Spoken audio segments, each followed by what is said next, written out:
You don't need to restart the stream. All It's right. fine.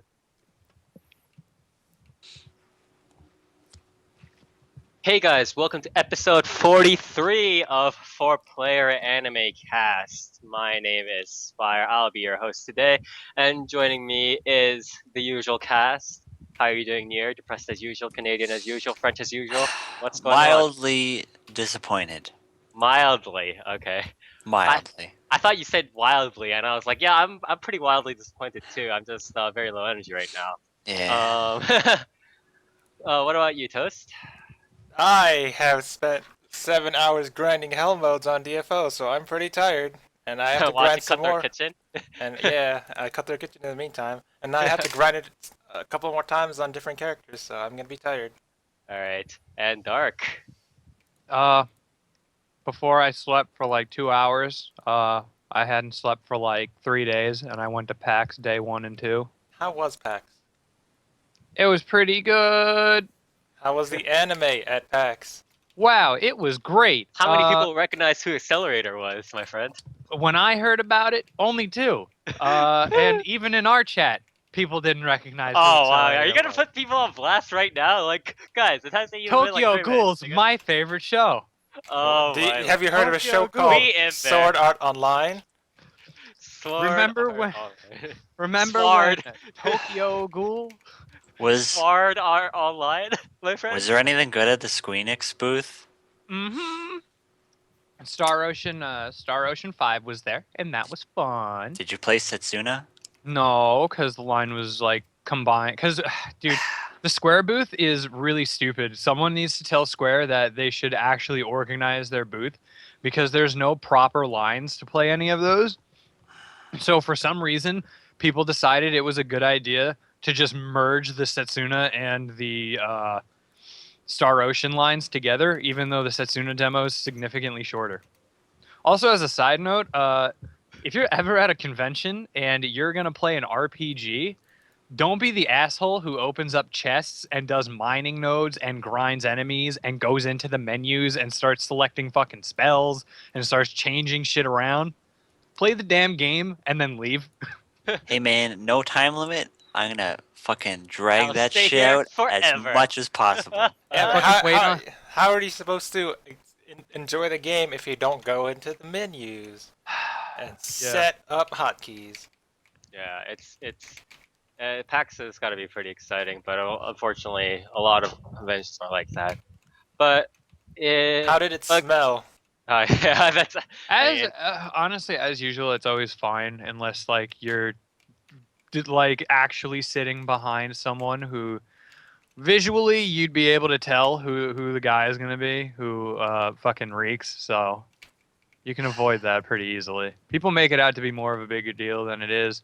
I'm sure people who actually like have tons of fans coming up to them daily have it worse. So right. But okay, so at least that was, you knew what to avoid. You got to a lot of the good places. I heard you met Suda. I met the Sweary 51, maker of Killer Is 7, greatest hits. Oh my god. Anyways, at least you got to meet some nice people. Avoided the pitfalls of usual conventions. But back on topic. Back to anime, because that's so important. Back to actual anime. There was so much anime at PAX East, man. What have you guys been up to the past 2 weeks? I know I've been a bit on the down low. I've been doing this and that. Again, I've been mailing on all the reading side these past months, but I have watched something interesting. Anthem of the Heart. That I'm going to go over a bit with Nier. With a funny story, I might add. But other than that, I haven't been up to that much. So what about you, Dark? So What did you manage to watch? Oh, I know you watch Yushiki at least. yeah, I finished all of Yushiki. That show was really fun.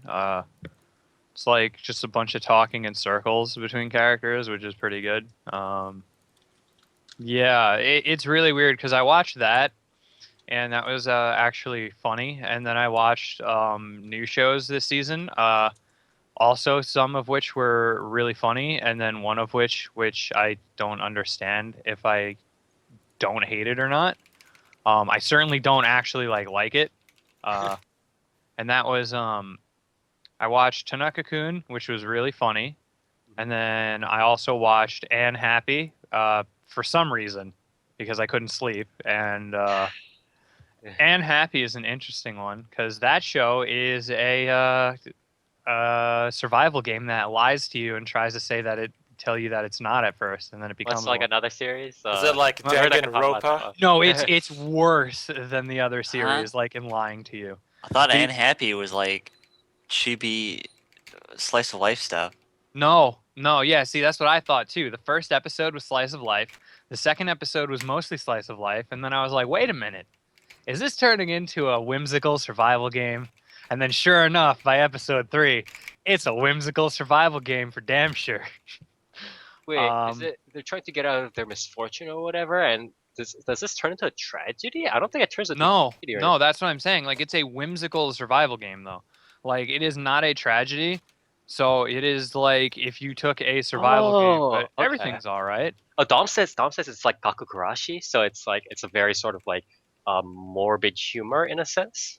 Is that what it's kind of going for? As of right now, I mean, not really. Like, there's a girl who has bad health, but basically Is she she just has in a bones wheelchair? made of- No, no, but she may as You well walk be into a trap. because people literally shake her hand and like sprain her fingers. So she's like Samuel L. Jackson in Unbreakable. Is that the movie? I don't With know. Bruce she Willis? just like falls apart. Yeah. There's one who has bad luck. There's another one who's in love with a fucking construction site drawing. Okay. So basically Dom. yeah. Dang! It may as well be. It's just as sad and pathetic. Oh wow, dude. We live here. It's like I don't know. I It's love you. weird I love 'cause you, Dom. It's not. Don't It's worry. not offensively bad, but it's like right now, like it's not very good either. It's kind of. I don't say this about many things, but it's pretty fucking stupid in like not a good way. Right. Like it just introduces things that are stupid and asks you to take them for granted, but initially didn't expect you to take those for granted anyway. So Right. it's like when it basically like it starts out as a fucking regular slice of life, and then it's like, oh yeah, by the way, here's a fucking weird rabbit robot. By the way, just because why not? Also, he talks and he's in a suit, and his name's Timothy. So there you go, and it's weird, and I don't understand it. Okay. Don't Oh. watch it yet. It might get better, but don't watch it yet. All right. There's no point. So you also said that you watched Tanaka-kun, and maybe I kind of want you to give a shout out to you, Shiki, but I mainly want you to talk about Tanaka-kun later if you can. Yeah, no, I definitely will. Sleepy Yeah. boys are top priority right now. Craigasm. Nier is also Sleepy Boy right now. Craigasm. I haven't watched Tanaka-kun yet. I really need to. Well, It aren't you looks Tanaka-kun like already? it looks like one of the highlights of the season. By the way, can I say something? This is gonna be up on news later, but Twin Tails is gonna get a dub. Wait, the one I'm watching now? What do you mean the one Wait, you're no, watching? Twin Tail ni Wait, Narimasu or what's something? Twin Tail? No, What okay, Twin Tails ni never mind. narimasu? Yeah. I thought we were talking about the show with the fucking 12-year-olds with Twin Tails. No. Not everyone that has Twin Tails is in Twin Tails, Tark. I Pedophile. don't fucking know, dude. And hey, man, that's another show I checked out. I already want to leave, and it's like 3 minutes in, 9 minutes in, but I still want to leave. You know what else is 3 minutes? Onigiri, and it's Okay. pretty All right. good. Not that. Toast, what did you watch? Huh? What did you watch? I ran out of episodes of Cutthroat Kitchen, so I watched Guys Grocery Games. Then I ran out of that, so I went back to Chopped. So yeah. All right. Wow, great anime. Hey man, Cutthroat Kitchen is more anime than Shokugeki no Soma. No, really. I watched that show about the bears and the dancing, Go. Okay. and I watched more Netsuge. It's still to me in real life to talk about. I haven't really watched it outside of YouTube clips, but how close is it to Hisasi's drawing stuff? Oh well, I that's mean, cause like like I know Netuke has its like own story, and I like kind of appreciate that in a sense. But it's like I also kind of like again half the reason I kind of read it was because he saw Caesar. You know what I mean? Because you're a Like, big, I know, because you're a big pervert. So whatever, man. yo, calm the fuck down. I mean, yeah. If you want more Hisashi, like Tomodachi or Boku no Tomodachi, Haganai, that's more Hisashi art than that's okay. So if you're looking for that, you won't find it here. Oh, okay. So what Other about? than yeah, it's what? You want me to talk about it? No, well, we'll talk about You talked about it yeah, you last talked about it episode. last time, so All right. we'll talk about what you watched, else like the shorts and stuff like that a bit after. But moving over to Nier, and this is kind of where I want to start our detailed anime discussion. Good job, Nier. I believe in you. So what was our main thing that we went into? You wanna start us off, or should I? Did the Berserk anime came out already? Is that what you're No, talking about? No. no, no, no. Both me and Spire watched Anthem of the Heart. I'm not even Anthem gonna of the try fucking heart. pronouncing it in Japanese because it's really long and I don't want to bother. Yeah. Um, 心が叫びたがってるんだ. yeah, no thanks. Um, this is a movie from I guess the people who did Toradora no Anohana. Toradora It's Anohana. Okada Marie at the head. The infamous people who did the Yeah, person who did going strong this season. dude, why'd you have to say that? I hate you, dude. Um, she doesn't exactly go strong in this movie either. I'll Actually, say wait. that much. Okay, can I say something before? Okay, so a funny story is actually when Nier first kind of went through the series, and then he actually I told him I would watch it before him, and then he ended up watching it before I did. Yeah, because It's you don't pretty watch funny. anime, Yeah, man. dude, I don't watch anime, but when he watched it at the end, he kind of told me, oh, other than sort of how it kind of started out, it was pretty good. And so I started watching it, and then I started talking over the plot points and what was good, what was bad with it. And by the end, you turned pretty cynical about the series, and I felt I mean, really bad. I felt really bad because like I I I I saw the enjoyed good the points movie again. overall. Yeah, I think we both saw that there were definitely good points to find in the series, but it was very hidden behind a lot of things that were not refined, I think. Or just not shown at all.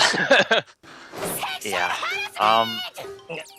So Anthem of the Heart is a movie about like a girl who, as a child, she's like a big chatterbox, and because she's a big chatterbox, her parents like split up because of she says something she shouldn't have or whatever, and they get split up, and then an egg prince curses her so that she'll never speak again, or else she gets a big stomach ache.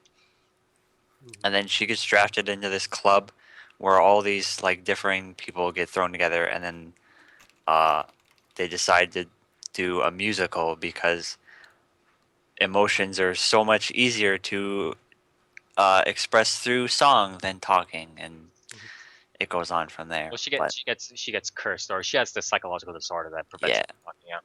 a quote unquote curse, but is actually like she's insane. Um,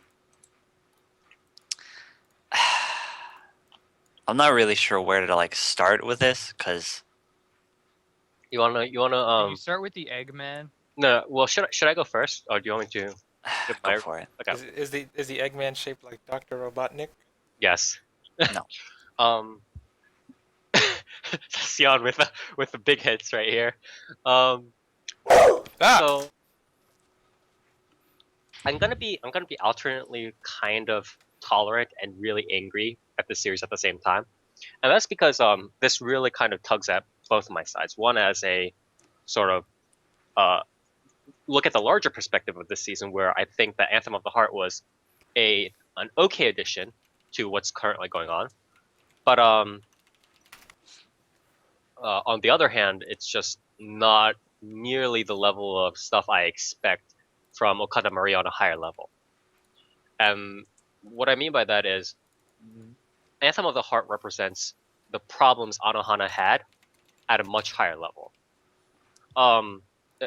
So people are like, what do you mean by that? Anohana was great. It was like a 9 out of 10, 10 out of 10, 11 out of 10. And I say no. And I think I was one of the very few people at the time where I said that Anohana was not that good of a series.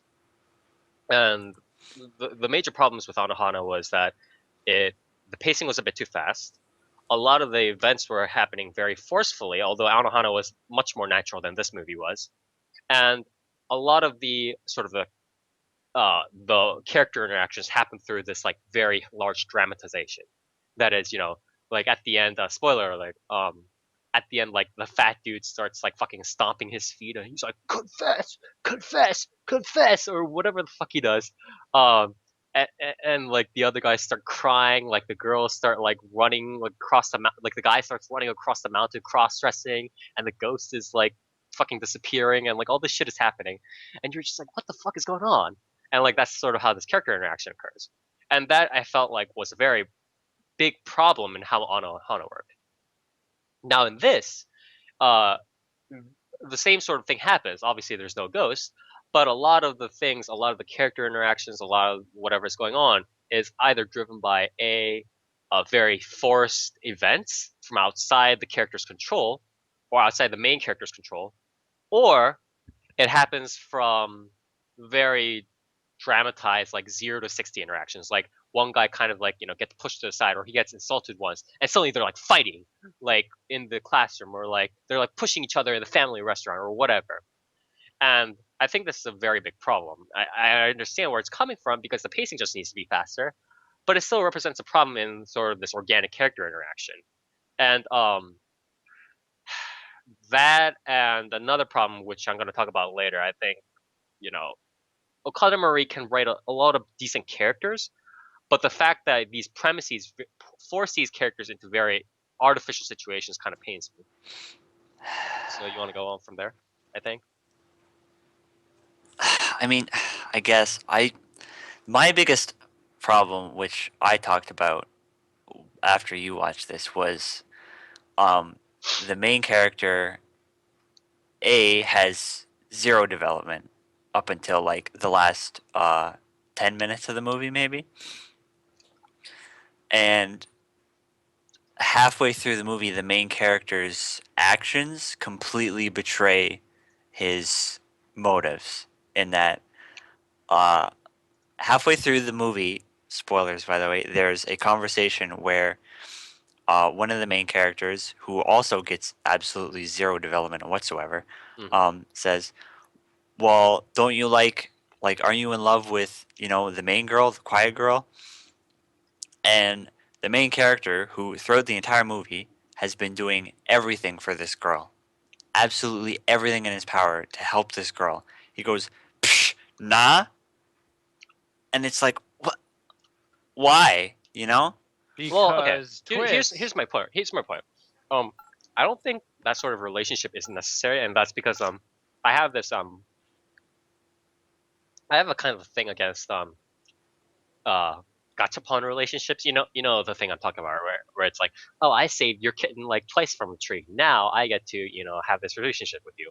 I've never been a huge fan of that sort of thing, but and I think this sort of thing is like the same point you brought about erased, and in this case, why I think this is bad is not necessarily that the this contrast happened. The contrast is not really the problem. The problem is that this contrast happens in the absence of this main guy's personality. This guy uh, doesn't really have much of anything. Doesn't really have much of backstory. Doesn't really have much of personality. Doesn't really have a motivator. Doesn't really have anything to say why he's interacting in this way until the latter half, until he needs to make this decision, which is not really helpful, right? Because then when he makes a decision, we have no clue why he did it. He just kind of makes it because this is the way the movie has to be, right? Yeah, there That's was the big problem. no inkling of what It's not the even a main character contrast. It's just happening. even Yeah, wanted. yeah, yeah, yeah. That's the problem. That's why not having the relationship is weird because like out in the vacuum, we kind of have this thing where it's like, oh, I guess they're kind of encouraging each other. They have an affinity for each other, and that in that sense, the relationship seems natural. But then when he's suddenly like, boom, now I'm like with this girl, like that's just kind of like what? Okay, like I didn't even know you had a girlfriend. Like, and that's another problem, right? Right. The main guy and the long hair girl. I don't even know their relationship. I don't know their backgrounds. I don't know their personalities really. I don't know why they're here until like halfway throughout the movie, right? Like pretty They're much, just kind of here to poke some like people and push them towards something. yeah. And even then, the long hair girl still gets absolutely zero development. She has no like real reason for being there other than just having the main character be like, yeah, I like her instead. You know, Right, right. it's Like the main guy is supposed to be this sort of like catalyst, and then the sub theme is like he also changes by changing other people, right? yeah, And then the main girl, and then the long hair girl's thing is to kind of at the first half of the movie serve as the voice of the normal people, and then in the second half be the changed girl, the girl that will actually do stuff instead of just being part of the flock or whatever the fuck her perspective is. That's kind of what it is, right? yeah. But she still doesn't do stuff. So Yeah, I mean, but that's sort of what the writers were going for. yeah, it just bugs me that only two of the four Yeah, yep. main characters are That's the like problem. good, Are like develop? No, it's not even good. It's just like they or were like developed. they have like screen Yeah, time and they yeah. change and they develop like throughout the movie, not I just mean, like we keep seeing the guy. That's not a problem. They have screen time. They just don't have development, and yeah. that's the problem. There's the difference between having screen time, seeing his fucking mug, and not knowing what the fuck he's on about. It's just I don't know. It's it's really strange because I feel like isn't this like Okada Mari's like strong suit, the more Yeah, so realistic? this is why I keep having this crisis of faith. So I'm actually dropping the food right now, and I'm real talk here. We need to have a serious talk. We need to have a serious talk about what to do with slice of life, what Japan needs to do about slice of life, what Okada Marine needs to do, and what would be a cool idea for like Okada Marine. Because we've seen Okada Marine can be brilliant given a decent like setting and premise, like a mellow enough setting, right? We've seen that from Hanasaku Iraha. We've seen flashes of brilliance from the second half of Tamako Market, although the first half was like atrociously bad. Um, we've seen flashes of brilliance from like she did a bit of Arya, that was pretty nice. Yeah. Um, but like this bullshit with like this whenever she starts getting into like action or like drama, like huge drama where she has to handle like fucking like Kisniver, or I'm not talking about Kisniver as like a general series, but I'm talking about like the premise, like the action drama kind of tragedy premise that they have to handle with Kisniver, with Mayoiga, with Go Sick, Yeah. with like the tragedy near the end, with all this bullshit, with Anohana, with even Toradora, even though Toradora is a more straight adaptation, and it seems like she just can't handle it that well, and uh, and I think that this sort of thing really isn't a good thing for Okada Marie. I think Okada Marie, what she needs to do is people need to give her like 24 episodes and be like, just write the most fucking mellow series as possible. All right, Prince. No, Gosick was terrible. There's nothing you can say that you can come. Gosick was bad. It was It was not pretty bad. good. Excuse me. Excuse me. As I Prince says, Gosick was sick. excuse me. What do you? Excuse me. No, real talk. Gosick was terrible. But in all fairness, I think what people need to do is she needs to be ferried over to JC Staff or A1 Pictures, or no, not A1, JC Staff PA, or maybe a combination of Production IG and ZBEC, Kiwani, something like this. And she needs to have 24 episodes, and they need to sit her down and be like, okay, you make the most mellow fucking script possible. And I think that'll probably be Anime of the Year. Yeah, Right, just makes something cozy. Like yeah. she, But it's very obvious she can't do drama. Like it's too all obvious. of the moments of drama in Anthem of the Heart are weird, like just explosions of yelling and like, look at how much emotion I'm feeling right now, and it's I very like, on Ohana where they were like, I'm crying now. Yeah, I'm confessing now. Yeah, I like I will mean, confess in one episode.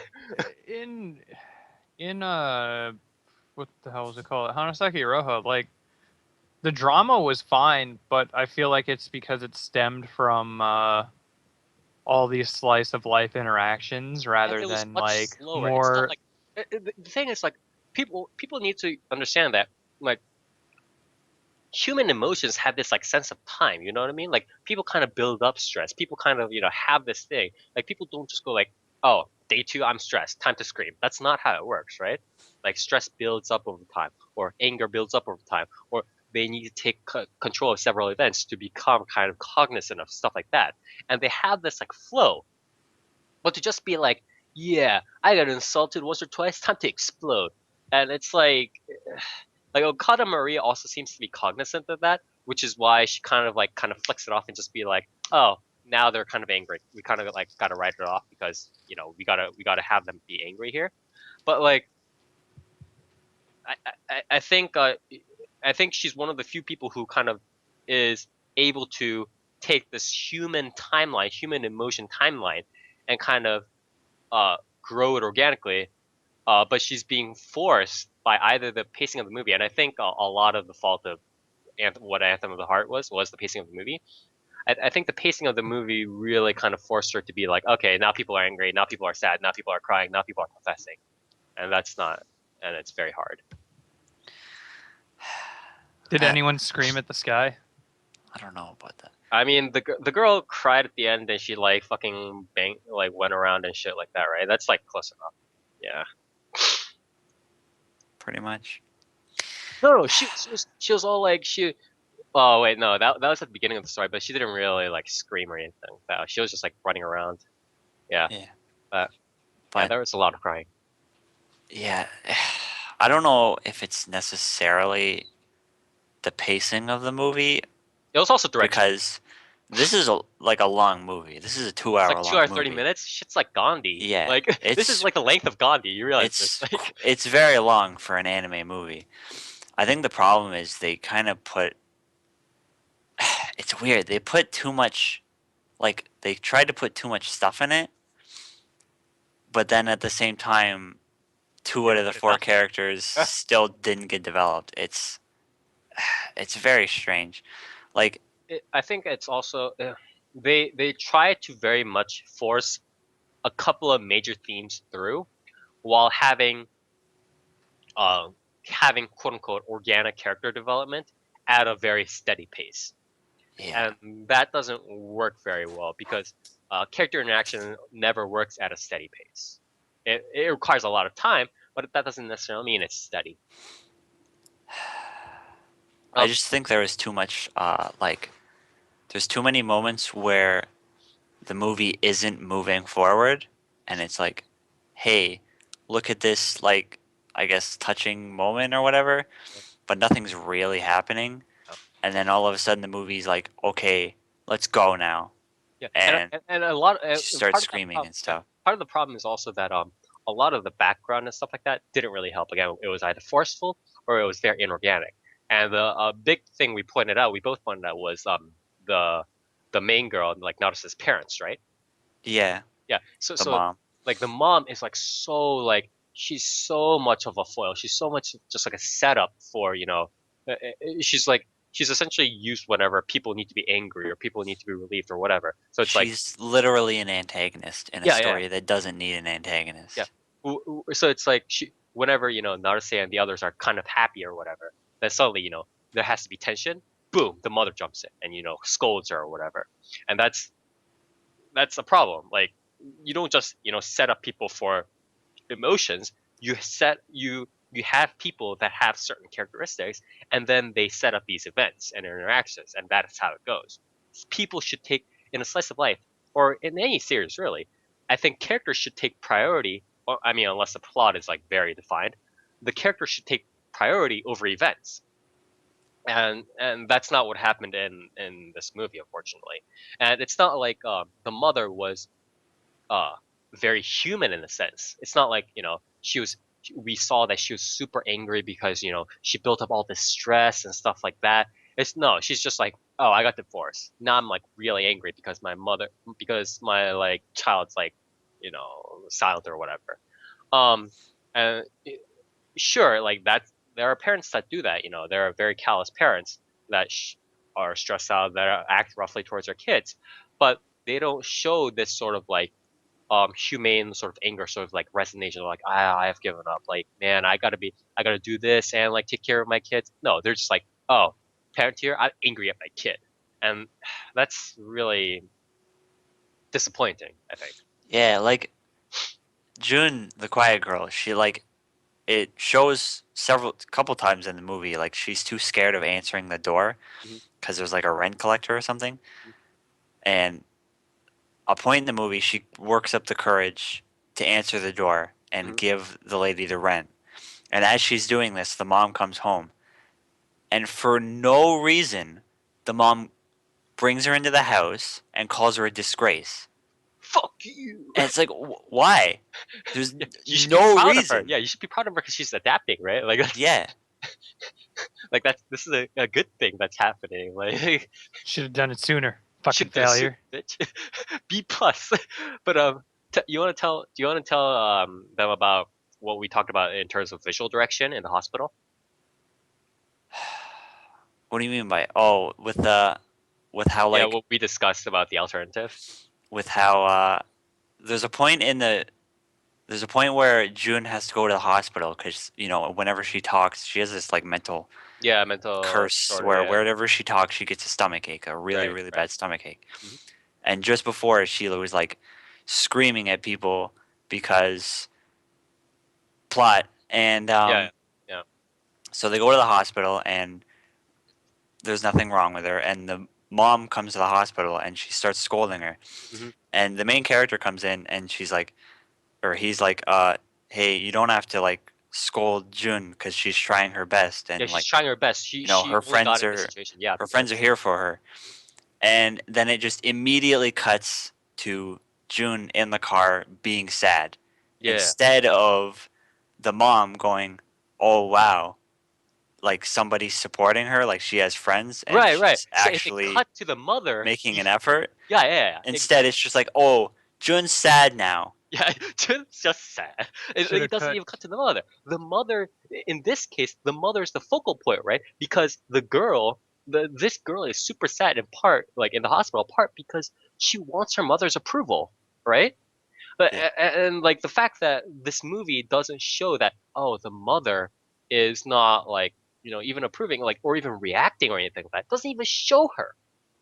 It is like very disappointing in a sense. It's because it's like, A, it doesn't show that she's human. B, it doesn't even show her like reacting to like this change, which was clearly like the focal point. And then it just cuts to Jun, and she's not even like, she's just like sad. It's like, whatever, dude. Yeah. And then the reformation at the end, remember? So, Yeah.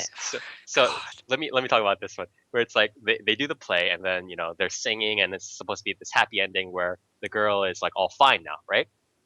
But then they cut to the mother, and the mother is just like, oh man, she can actually sing, and then she just smiles and starts clapping, and that's her entire transformation from being a villain. She's human now. Yeah, from being human, I mean, from being a villain to being a reformed mother. That's like her entire transformation. It happens in like a half a second. You could have missed it, and it's very like that sort of thing is so like unless it's so frustrating in a sense because it's like you can do better than that, right? Like it's such an obvious sort of like throw off, and you just had to do that. Like, come on now. Oh, she can't do better than that. Yeah, Something very similar totally did not happen in the course of Hanasaki Iroha with multiple characters oh my god. in the very similar positions. Oh my god. but it's really that sort of thing is very disappointing. Again, I mean, yeah, Nier kind of thinks that it's like a lot of eggs in the basket, and I do agree that they tried a lot of eggs in the basket. But I think it's also due to like this like pacing because they felt they were so hurried, like 2.5 hours, and they were like, oh, we gotta fucking put this plot in one place, and they kind of rushed it, and that plus the fact that again, the Anohana people came off Anohana feeling like they were heroes. People were like, Anohana is like the series of the year. It was 11 out of 10. It was so good. It was emotional, blah, blah, blah. But in reality, Anohana had significant flaws in both writing, in character interactions, and whatever. And, uh, because people sort of accepted that in a sense, and I'm not really blaming the audience so much, but it is like because Anohana was like started out okay and then it kind of fell off. But to kind of just accept that Anohana was like the best anime of the season, now the Anohana people had free reign to kind of just put Anohana on like a movie format, and and this exacerbated problems. I feel more than it did emphasize the good points of what Anohana and Toradora before this movie did. Well, I mean, in a more general sense, audiences always like exaggerate especially on a scale. Like Mhm. unless you sit down and really think about it, like an audience member will always exaggerate like that scale because they just say to themselves, "Well, did I enjoy it? Yes. Well, then it was perfect for me. 10 out of 10." Yeah. I And don't I don't think it's more of the oh did I enjoy it thing. It's more of this weird thing I've noticed with sad series Right. is if somebody cries while watching a show, they overrate it immensely. Right. Like and Because it's cathartic. People love catharsis. I mean, that's why Greek theaters were based around this cathartic thing, right? yeah, Like hubris being like, oh, I'm like fucking all this tension is building up, and then it gets let go in one big battle, or one big confession, or one big tragedy, and this huge outburst of emotions is what people love, and because of that, that's why people love the confessions. That's why people love the survival game. That's why people love this whole like, oh, the survival game, Danganronpa, blah blah blah. Like if people, well, not Danganronpa. Danganronpa is more mystery. Danganronpa, the Yeah, it's more third-person mystery. shooter for the Yeah, Vita, best game ever made. I apologize. That was bad. But like, what was that fucking pool thing? The death pool, the death billiards or whatever. The I one, don't know. the one anime where the killer was a pool. Uh, No. Metal Gear what? Solid 2. No, what the fuck? What are you talking And about? Like Death Parade or something? Death Parade or don't you whatever. remember when Yeah, where they play Otacon billiards said and his shit like dad that. fell into a pool and Yeah. died? Yeah, but where the guy like decides who goes to hell or not, like that sort of thing. People are like, oh, at the face of death, people show their real emotions, and this sort of thing is what people really These sort of fucking viewers, the Joker, like, for God's sake, death man. billers. Thank you, Piyush. Yeah, Does I mean, does people Death people Billiards have? Wait, Death Billiards is the one about the killer pool where like they have explosive pool balls. What in the world what are are you you talking talking about? about? I You think guys are Toast had talking a about, fu- like- I think I Toast want had to a. I want to watch what you're talking about. I You guys think are talking Toast about had a killer fucking pool, and I I was don't like, want to watch outside. Anthem of the Heart. I want to watch what Toast just described, honestly. I don't know Okay, what you guys are talking about. Jack pointed out people like shows based upon how much they feel for it all the time. So it's okay. It's yeah, that's an instinctive inclination. However, I believe as intelligent human beings, we should not be misled by just, relying on cathartic forms. Not necessarily because I think it's a lowest denominator kind of thing, but because there are plenty of other factors to consider. You know Well, what I mean? I'm not even to put it on just the viewers. I feel like as like an artist or someone who's like making this show, Mhm. they really should have looked at it and been like their own biggest critic and been like, all right, this is where we feel like we fell short. Here's where we can improve. rather than being like, well, everyone loved it, so let's just do it. Let's fucking do it again. We're gonna do the same thing, and we're just gonna stick to form. Yeah, like they should have really looked more into it at least themselves. I mean, it's harder to do that if an audience is like, man, this is the best thing ever, 10 out of 10, I loved it. I mean, One But Punch at Man the can't same get any time, better, right? So it's not like yeah, One Punch Man can improve, but that's a different story. yeah, Like, that's a different story. come on, man, that saved anime. That's not fair. That's its own category. One Punch Man can't get any worse either. I mean, how can you fall from S tier to anything else? Come on now. It's true. Yeah, you're right. You're a fan. But yeah. So I mean, let's wrap it up because I think we're about to start like repeating points. But overall, the question I'm gonna ask is not necessarily like a summary, but I'm not gonna ask you what your summary thoughts are about it. What I'm gonna ask you instead is this: what is the future of Okada Marie and her team after this series? Ignoring what Mayoiga and Kisneva are going through, what is the future for Okada Marie and her cadre of slice of life people? Like purely for slice of life. Yeah, let's say they just made some sort of slice of life, like on like Anthem of the Heart or whatever.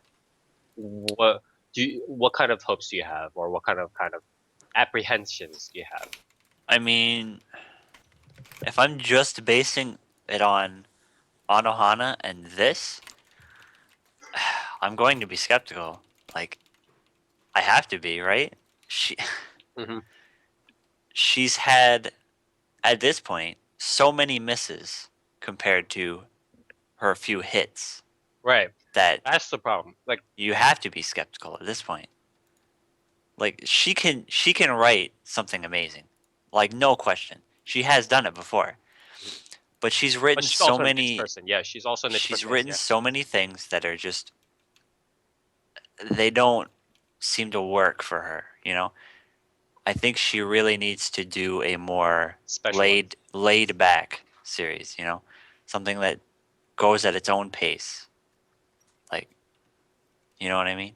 Yeah, it needs to be 24 episodes. It's not gonna fly.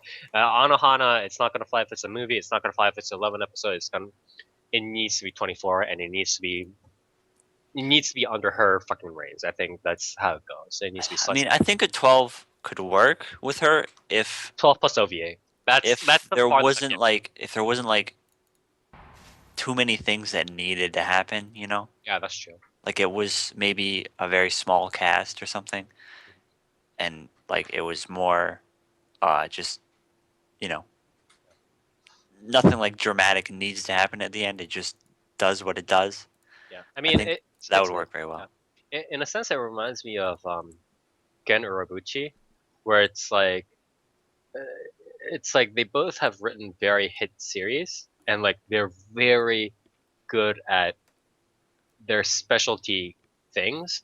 But I'm not sure if a lot of people realize what their exact specialty niche is. Like people are like imagining Gen Urobuchi as like whatever sort of like dramatic action thing he touches, it'll become gold. Like he's not fucking Midas, right? It's like he does not have this golden touch. Yeah, that golden Alno Zero. Golden Aldo Zero episode. Yo, it Episode was 1. golden for 3 episodes, okay? It was golden for 3 episodes. Hey man, that's Generabuchi going like, hey, 3 episode rule, I'm out. I'm out. It's so safe. Safe, that's it. But uh, people are not very cognizant, even I think within Japan production committees, of what they can exactly do and what their exact strengths are, and that's really costing them good potential series. And that's really unfortunate, I feel. Yeah. Oh well. Hopefully, in the next movie or series or short that they do, the Anohana, the Toradora team, Okada Marie will be able to kind of pull it out. Honestly, I really liked the potential that Kofuka Graffiti had, except I think the strange mixture of Akiyuki Shimbo and Okada Marie really kind of took Kofuka Graffiti in a stranger direction than I expected. But oh well. What can you do, huh? Alright, so Siana said, I want Urabuchi to show me what happens to the survivors in the aftermath of Saino Uta. They're forced to listen to Saino Uta's OST for eternity. God. So are there no survivors then? So there are no survivors, actually. They just die after like an hour. Oh my god. You want a Saino Uta anime? Why don't you just okay, this is what you do. You look up fucking like vor hentai, and then you put on 3D glasses, like, and then you just go browse through vor hentai while still having those 3D glasses. While listening to Sayano Uta's OST. No, while listening to a truck passing by. That's actually the same thing, but I thought those were synonymous. it's mutually inclusive. But yeah, again, big hopes or anticipations for Okada Murray's next project. That's not Kizunai or my guy, Thumb of the Heart.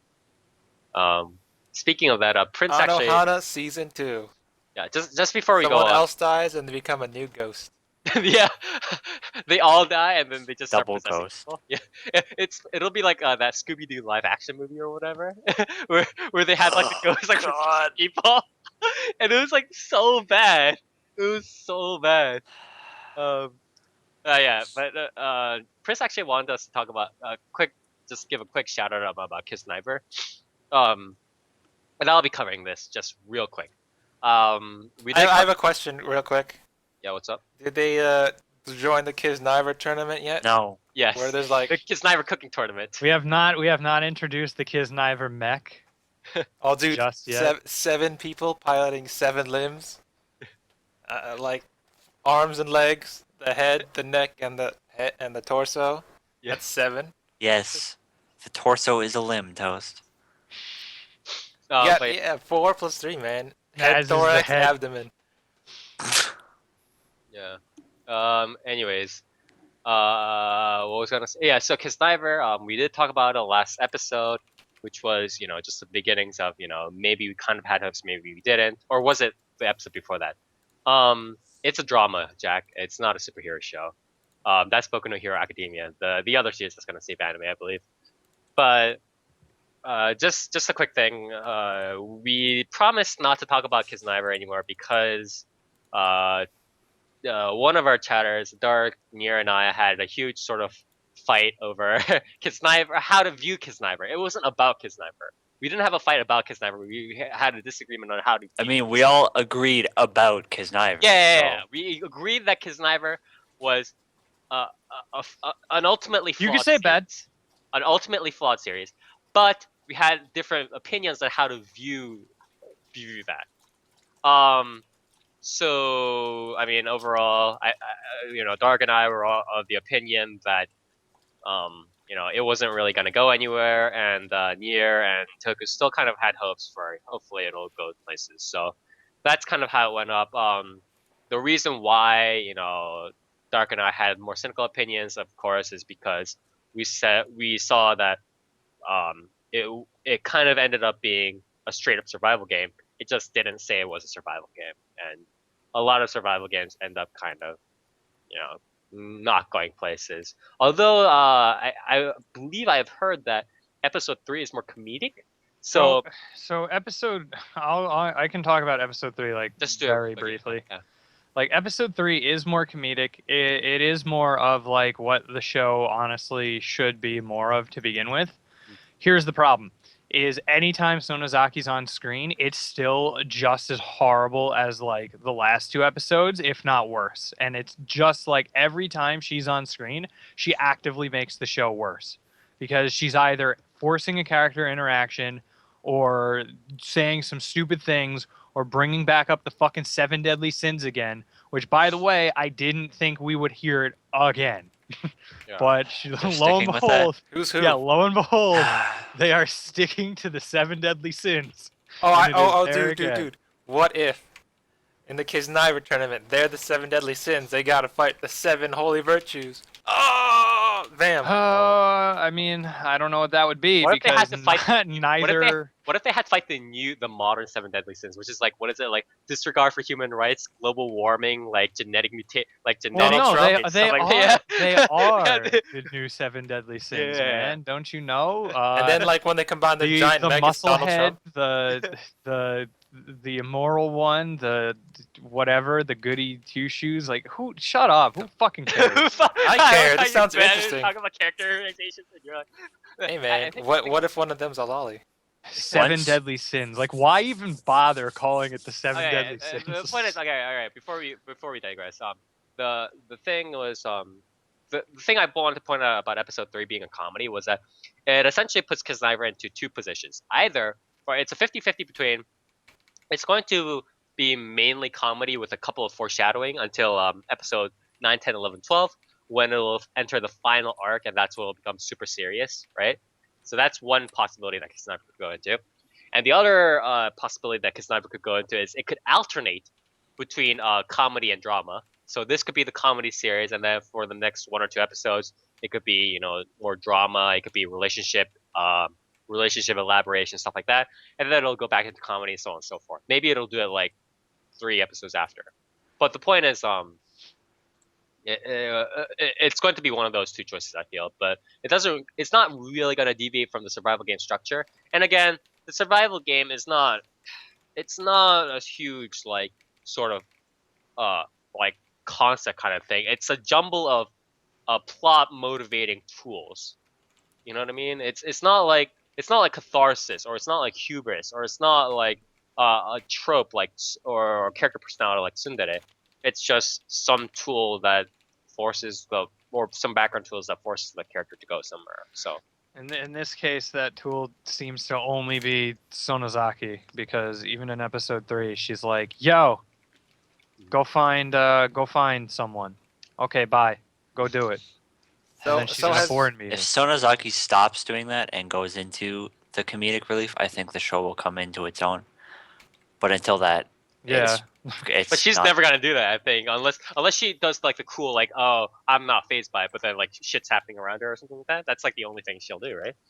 well, mean, I mean, The only reason I'm giving this show the chance that I'm The giving light it of day, like yeah, the is time of day. because the first 2-3 episodes of Kekai Sensen, I was very negative on it. Like, in my opinion, the That's show true. did not know what it wanted to be. It wasn't. It was like a mishmash of a whole bunch of different things, and then it became my favorite series of the year. I doubt this is going to be my favorite series of the year because the writing is like objectively bad. But I think okay. it Can will I- become enjoyable. Can I say something in defense of Kekai Sensen though? So Kekai Sensen is was incoherent at the beginning, but then I guess this is a defense of incoherence. The defense of incoherence is that later on you can still kind of try to mold it into something, right? And if that whatever something is decent, then it'll go from a terrible series into a mediocre or whatever series. Like again, Tamako Market, right? The first half was like, I don't, this is going somewhere, and then 6 episodes later, it like actually did stuff, and I was like, oh okay, whatever. I mean, it's still mediocre because I'm considering the beginning, but whatever, right? But Kisniver very much has a certain direction. I feel it's just that this direction is not entirely palatable. yeah. I mean, it's like technically, like they can get out of it, but it's gonna be weird. I don't think Kisniver is incoherent. It's not. It's just simply not structured well, I think. Wait, I mean, with episode 3, it starts to get a little bit just because, like, this isn't even really a spoiler because did you think that they were going to stay in the fucking government complex the entire show? But so they leave the government complex and their new mission is, okay, survive summer vacation. But the problem with that is that now the characters, though they do state, wow, Sonozaki's not even at school. Damn, I wanted to ask her questions. They should, like, their reaction shouldn't be, Sonozaki's not at school. That's lame. It should probably be, wow, what the fuck actually just happened? But they don't even have any notion of, like, we were just kidnapped and put into like a fucking government complex. Like, this is actually a huge problem. I'm slightly afraid right now. But yeah, it's unfortunate. But I mean, again, we'll just let it ride it out. But yeah, that was our quick kind of update on Kisniver. Just thought you guys might wanted to know about how to elaborate on shattering your hopes and dreams or preserving it, whichever way you want to think about it. Well, it did get better, so maybe slowly but surely it will continue to. But who knows? um, Also, Trigger still has.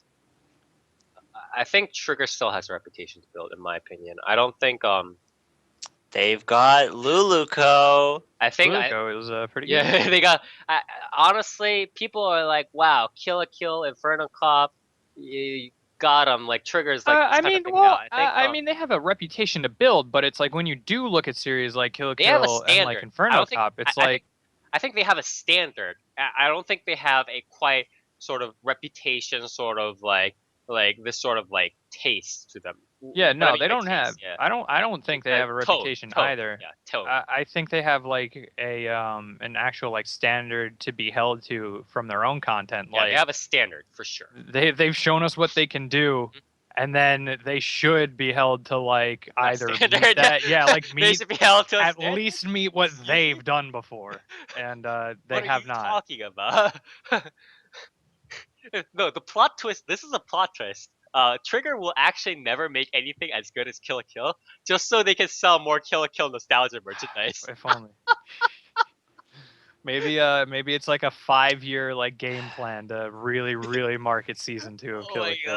Kill god. la Kill has so little merchandise, though. I'm amazed how little they've capitalized on that. Don't worry, it's gonna Remember, come back like like Gurren Platinum with Games Pachinko wants machine. to make a Kill la Kill game, so No, they don't. That was an No, one offhand person comment by at one Platinum dude. Games wants to make a Kill la Kill game. one person in Platinum Games wants to make a Kill la Kill game. I believe in that one person. I mean, and then what's his name kind of counters that out by not wanting to make a Kill la Kill game or a Berserk game. Wow, what? Scalebound guy. Can't remember his name anymore. Hideki Kamiya? Yeah, Kamiya fucking blew everyone up on Twitter and I basically mean- told him shut the fuck up. Kamiya's barely at Platinum anymore, so It's his opinion doesn't matter. Yeah, pretty much. Oh well. All right, so time to move on. Dark. You said you want to cover a bit of bit of what's going on with Tanaka-kun, and of course Nier has also watched the series. No, he has not. He Oh. said that like 4 times. Oh, sorry, I thought you. You keep saying, "Oh yeah, Nier 2," and Nier keeps I saying, keep thinking No. that you watched Tanaka-kun because like you said you like want to watch it. I think, and then I have it downloaded, I just haven't had the time. oh my god, I apologize. Okay, so you're gonna be giving us a solo rundown. Although I think I've read like a couple of like beginning chapters of the manga, but I haven't really got into Tanaka-kun at all. So, go on with the rundown of what you think. All right. I mean, I've been really enjoying it. It's got I mean, it's a comedy, like a comedy slice of life sort of thing. Less slice of life, but more actual, just like school comedy. Because there's really not much out of school that you see. You see like very briefly, but it mostly just surrounds about Tanaka and his friend Oda and their interactions with like other characters. It's got really just great character interactions. It's like between the main two, it's really good.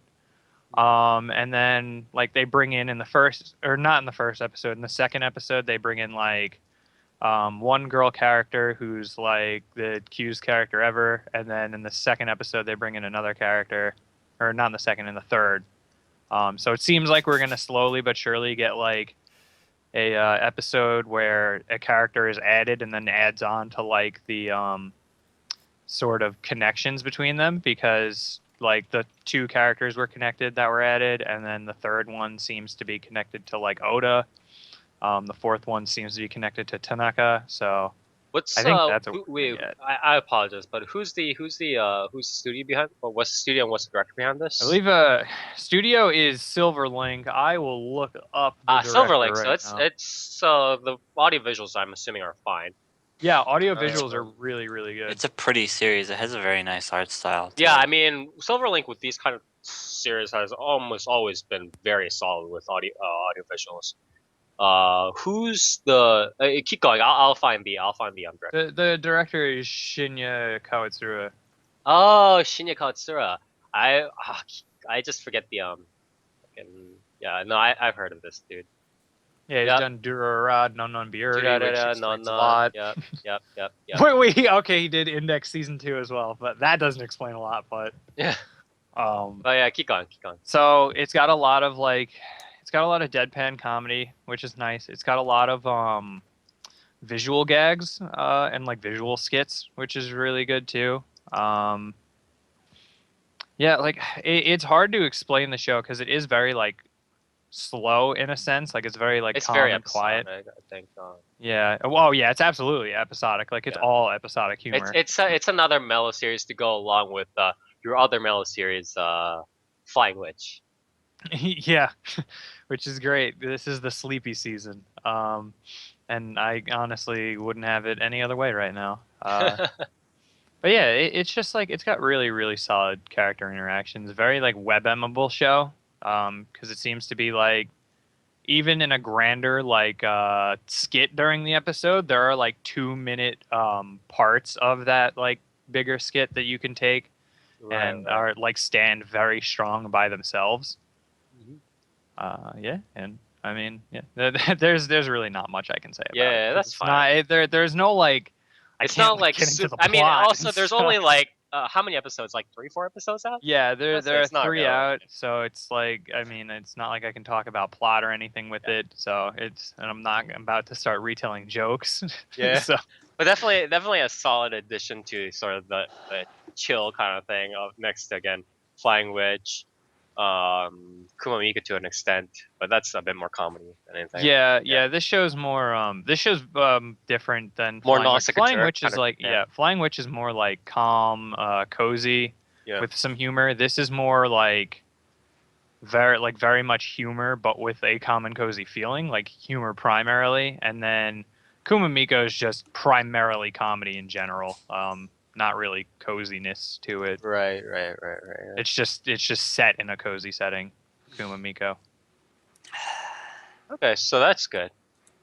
All right, so moving on, we're actually at a pretty good pace here. Toast. Was there perhaps some shorts or anything you want to talk about? What? Toast is dead. Okay, wait, you're here. What? No, yeah, can you hear me? Yep. What, You want to talk to us about something? do you want me to talk about Onigiri and how they could only afford voice actors for the women, even though there's a male main protagonist and he only speaks in text and chat bubbles? Oh, does he actually do that? Is it like Idolmaster season 2 where he goes like ... or like it pans out to like the text thing? Is that Yeah, something? he has like an actual visual novel style text box for them. Dude, that's so cool. Dude, I want to fucking watch it now. Can I Holy point shit. out that Spire is so much of a piece of shit that he referred to it as Idolmaster season 2 like immediately. Like Idolmaster. Didn't even think about it, and I got confused, and I was like, "Wait, that didn't happen to Cinderella Girl." I want to force Fucking people to asshole. talk about. I want to force people to think about what Idolmaster season 1 is. What was Idolmaster season 1 again? For those who weren't The acquainted with best that, Idolmaster, and let's The leave it best. at that. Xenoglutia, boys. Craig awesome. But go on about Onigiri.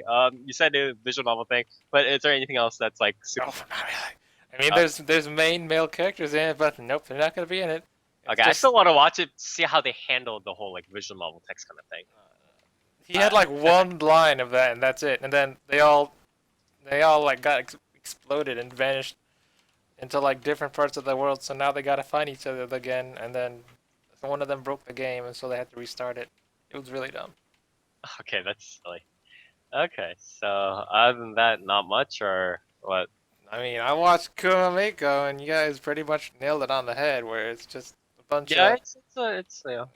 some 14-year-old girl who allegedly did not have sex with the bear, even though the bear allegedly. Allegedly. Okay. Look, she's not Leo DiCaprio, okay? She's not getting destroyed by a bear. I mean, the bear allegedly says he's neutered, but you can't believe a bear. Yeah. Hey man, neutered doesn't mean fucking anything. Exactly. See.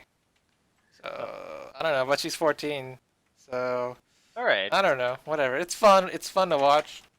Okay. It's like Banjo Kazooie if Kazooie was a 14-year-old priestess and Banjo didn't wear pants.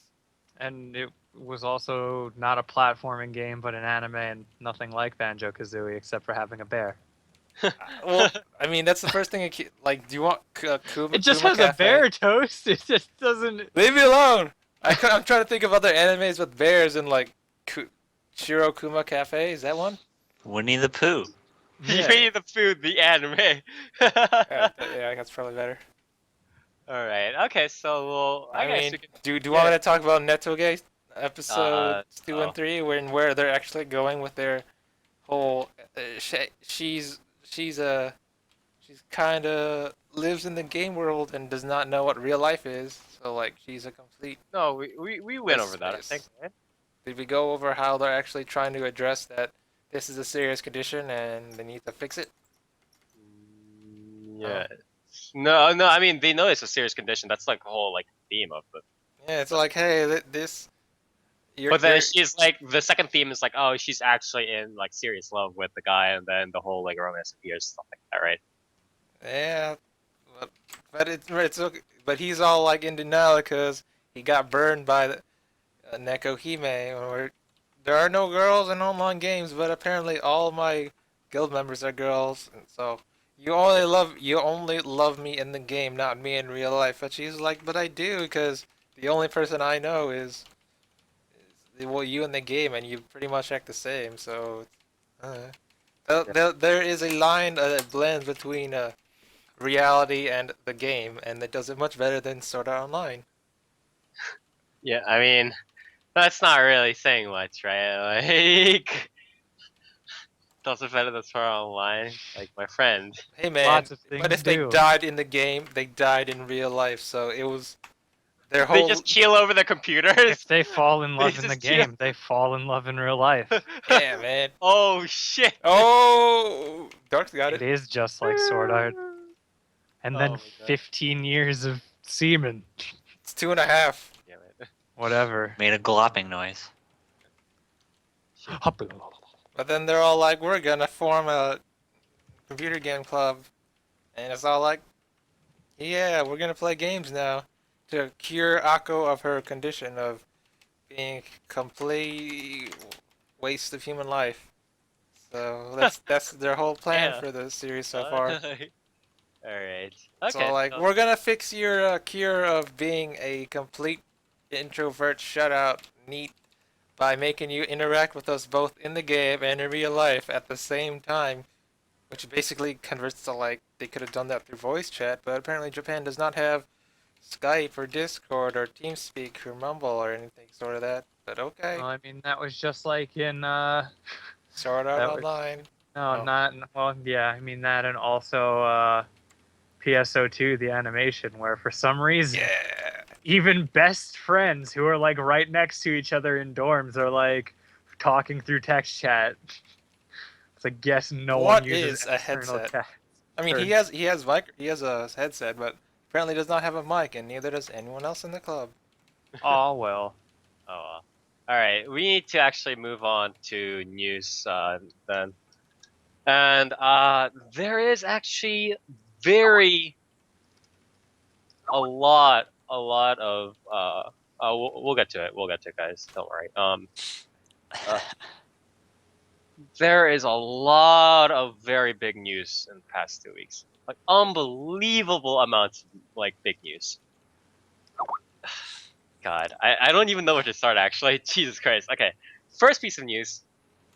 Kadokawa has purchased a 51% stake in Yen Press. This is right after their collaboration with Netflix, right? Was Netflix or Crunch? No, it was with Crunchyroll, right? It was with Crunchyroll. I apologize. I apologize. Yeah. Right after announcing their collaboration with Crunchyroll for digital distribution, Kadokawa has purchased a controlling stake in Yen Press, most likely to just publish so they can have ease of access in this is also known in industry. Essentially, they're doing like a conglomerate slash like vertical integration thing. They're saying, okay, we're taking over the production line. We're going to just distribute it overseas. So, Yen Press will be renamed Yen Press LLC. Limited. Blah blah blah.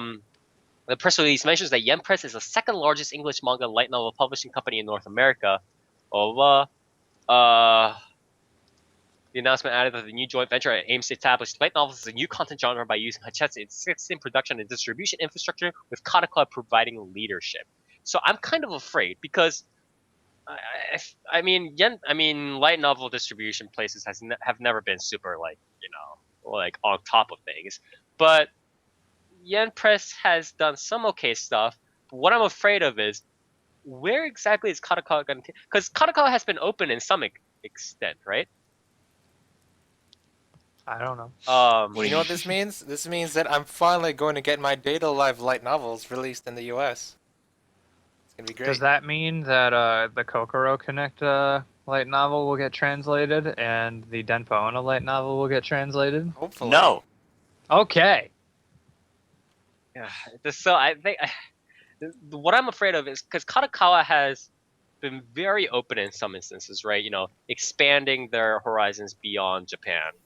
Not necessarily just the West, but also in Southeast Asia when they're done like the subcontracting, they've opened up the new artist programs and stuff like that, right?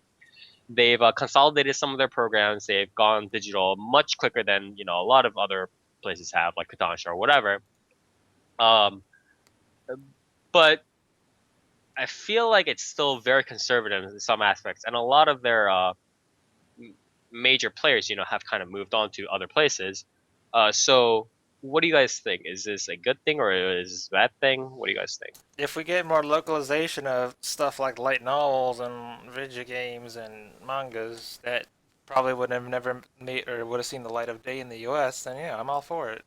Yeah, I think this is a good start. Definitely a very good start to really kick open the bottleneck. And I think Kadokawa, along with people like Key Studios and along with just like a couple of other visual novel studios, I think they're very good at just like being like, okay, we're willing to use this money. We are big names. You are willing to take the step forward and show the way.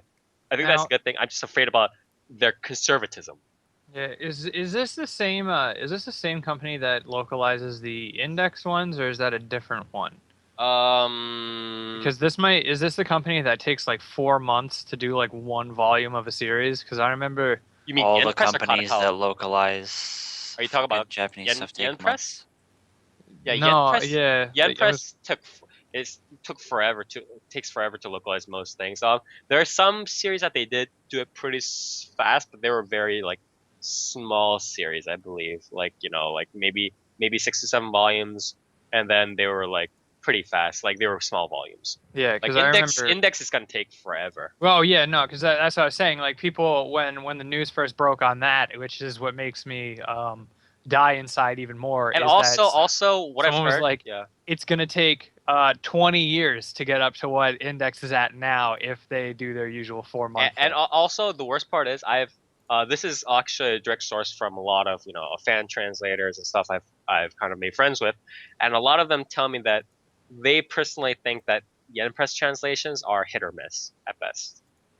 And so not only will your grandson be barely alive for the final release of Index New Testament, but it might be hit or miss, and that's kind of the thing. Because if we're going to be expansive, if we're really going to appeal to people and be like, yo, this anime, this light novel is like a mainstream, can become a mainstream thing now, it needs to be professional. It needs to be top level. It cannot be like some shitty translation where I'm just like, oh my god, like, am I really fucking reading this? This is like It's garbage. passable. It's Also, passable. Crunchyroll. You wrongly imply that I'm gonna let my bloodline be still alive after the initial release of New Testament in, North America. You're gonna be like, your grandchildren's gonna run up to your hospital bed holding up a volume of New Testament, and you're gonna slap it out of her hand and then die. Like, I'm gonna find a way to like turn my blood into a poison mist Yeah, and just wipe out right in her will, or right in the will, just like she gets none of the money just because she starts watching New Testament. She gets none of the money. She's like, I watched New Testament, Pop. I love it. And then that's when I die. That's why you I decide. pull my own plug. Yeah. I'm not even on a deathbed, actually. I just wrap an extension cord around my neck. Just choke myself out right in front of her. Oh my god. But yeah, big things ahead. Big things ahead, guys. And this is just, this is major stuff. I mean, what do you think here? I mean, if if this deal can get Yen Press more staff and better staff, Better staff, you mean? then that's a good thing. Yeah. However, there is such a thing as a company being too big, and Kadokawa is getting pretty big. This is true. This is very true. So it sets a dangerous precedent, I think, for Kadokawa controlling too much of the industry. As long as they don't pull a Faku, then we're all good. Only Okay. publish index because it's vanilla enough. Like, don't publish Orimo. It's too incest for us. Even though it doesn't even go full incest. Don't even publish Index. I don't want it anymore. you, I don't want New Testament anymore. you just want the editor to just kneel forever on that Yeah, stage. I want that editor to apologize, be like, "Hey guys, next anime season, it's just gonna be an original for Index. We're not going with Next anime Testament." season is just gonna be 8 episodes of her being animated in that kneeling position. Dude, I will literally take an original that is as bad and fucking plot hole filled as the movie original that was made over we're New not gonna talk Testament. about that. Yeah. All right, we need so yeah, again, big hopes, and we'll see what comes up. Next piece of news: Sailor Moon Sailor Star's final episode gets a TVMA rating. I don't know what this is about, but I thought it was pretty interesting. Sailor Moon is getting a. Don't girls kiss in it? I don't know what this is about. What happened? What happened? Okay. I mean, if girls are kissing, we can't have the youngins thinking that it's okay for girls to kiss, okay? That's definitely a thing. I don't know what that's Then your about. life turns into a boring dojin, and we wouldn't want that. A couple of funny things on the live action stage play front. My Monster Secret / Actually I Am, or in Japanese it's called Jitsu wa Watashi wa. I believe that's what it's called, right? That got a stage play, and the reason why I pointed this out is because there's one girl in this series that's a werewolf, and she changes into a boy. So she's a boy wolf? Yeah, She's a I werewolf. don't know how that works, dude. Don't ask me. But Yeah, so they she's have a boy wolf. Like, no. The first What? interesting thing is they have 2 different people, obviously, for the boy-girl thing, right? But then is it it's like the stage- Ranma, one half, where she like instead of falling into water, she howls at the moon and turns into a boy? she poofs and like turns into like boy or girl depending on the month. But yeah. So like every it's a time of stage that play. month, she It's turns into a stage play. boy. Yeah. That's kind of. How is this gonna work?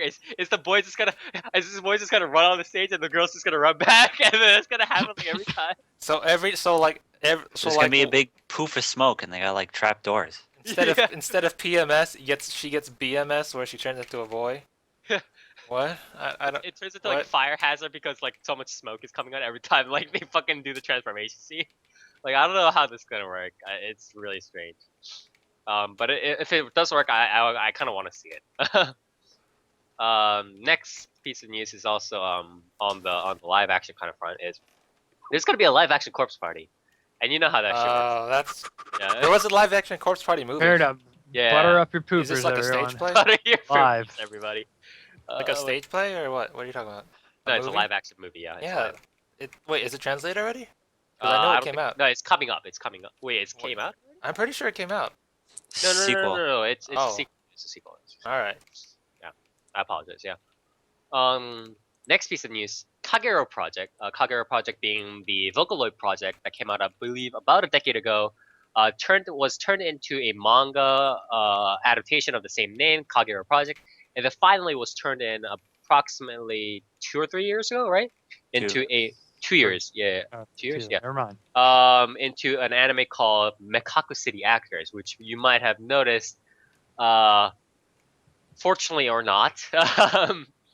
um, Apparently Kagura Project is now getting an immersive MX 4D anime short film. 4D. Whoa. Yeah. So what, like it devolves into time, or what's the fourth dimension? Oh, I Essentially, know. Oh, right. 4D is like the Shrek thing. yeah. Every Yeah, time, oops. every time it like comes onto the screen, like the seat in front of you is suddenly gonna scream like Miku's voice at you. Is how it's gonna Miko Dayo. sound. Is it gonna be animated by Shaft again? Oh God, please kill me. I hope not. So it's like 4D 4D Shaft experience. whenever there's a leak, Somebody sneaks up behind you and snaps your fucking head back every time. it's like whenever you see a leak on screen, like a bunch of leaks falls on you in the theater. You know the Domino's Pizza guy? He just like visits every person in the audience. Yo, I'd go see that. Giving out free pizza? Dang. Hey, Miku? Walks over to you. Are you having fun with Kaguru right now? Oh, dude, I'd actually go see that. It's like Shit. if you look under your seat, there's a free pizza for every person. Yeah, and it's like a holographic Miku is dancing. Oh, Oh, that'd be great. are you having fun with Hatsune Miku? God. Oh my God, what a great advertisement, guys. Quality. I want a full length movie of that. Yeah, I want a full length movie dollars advertisement about Hatsune Miku. I want every cut taken from that fucking commercial. Oh man. Anyways, next piece of news is more on the English, excuse me, English voice acting end. Two pieces of news. One is that Kizumonogatari and Attack on Titan apparently have these novels or audiobooks. Excuse me. Excuse me. No. Okay. So North American publisher Vertical announced on Monday that it will launch its light novel audiobook program on 3 books: Kizumonogatari, Woundtale, and both volumes of Attack on Titan, The Harsh Mistress of the City. So These are English-only audiobooks, oh, okay. I believe. And I mean, what else do I say? Is it gonna be like an old dude reading No, Attack on Titan? it's actually gonna be like have different voice actors. It would be funny if it was old. Yeah, it feels like some old dude like. That'd be pretty good. Yeah. I wish it was just I want- George R.R. Martin reading. I the want whole Morgan thing. Freeman reading me Kizumonogatari. I want Morgan Freeman voicing Senju Gohara. Excuse me. Yes. Yes.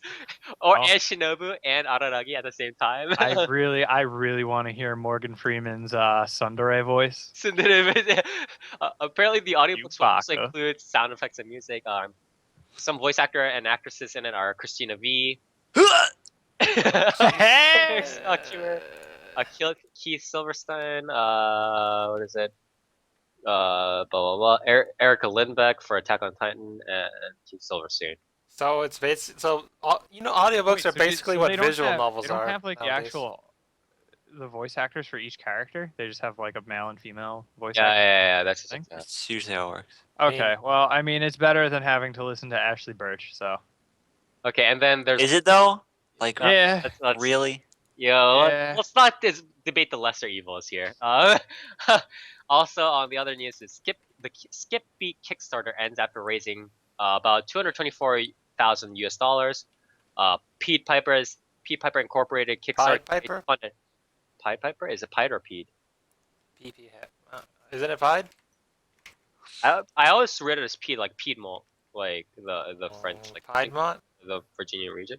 But I don't know. Anyways, their Kickstarter campaign to fund an English dub of the Skip Beat television anime series ended after raising $224 on Saturday. 224. Did they reach their goal? Yeah. Monato. It was just Yeah, $224. Yeah. $224. That's all they needed, Yeah, Spar? Take everybody to lunch. I said $224,000 there. Even that's still more of a budget than TQ. And its spin-off. So the only thing I have to say, is Pied, guys. Okay. The only thing I had to say about this is honestly the same thing. Darkstage said about the Escaflowne dub slash DVD kind of thing. They need to stop pretending that like a lot of the people who watch this are so interested in like the fucking dub. Honestly, we're not. Please stop making this think like, wow, people really want this. Like, no, it's just that there's some Yeah, man. people that just What we want. really want is Fooly Cooley Season 2. I both Yeah. And 3. understand and And don't 3. understand this trend of kickstarting dubs. No, it's understandable because then they get Because I picked up get it and- in that as- they're like, do people want this? No, Like, it's market analysis. It's free market analysis, and they get free money for licensing. and That's it's free money, yeah. but at the same time, it's like, if you're gonna do a dub, just do it. It doesn't take that much do money. it. Yeah. Like, But how will they ever survive if they don't get money from the fans that really want a dub? You know, if if Funimation came out and was like, "Hey guys, Index season 2, we're dubbing it. Here's a Kickstarter." Honestly, I would buy a DVD of Index Season 2 anime English dub if and only if Norio Wakamoto was dubbing it in English. dude, I I would buy anything, I just anything with Norio Wakamoto dubbing it in English. fuck it. Just have all of the Japanese voice actors dub it in English. I want to hear Rina Satao voice shit. a character entirely in English. Well, Where's that Kickstarter? yeah, if that was a Kickstarter, I would legit support it. I would actually support that. That one would be one I would that buy fans would the want. highest tier.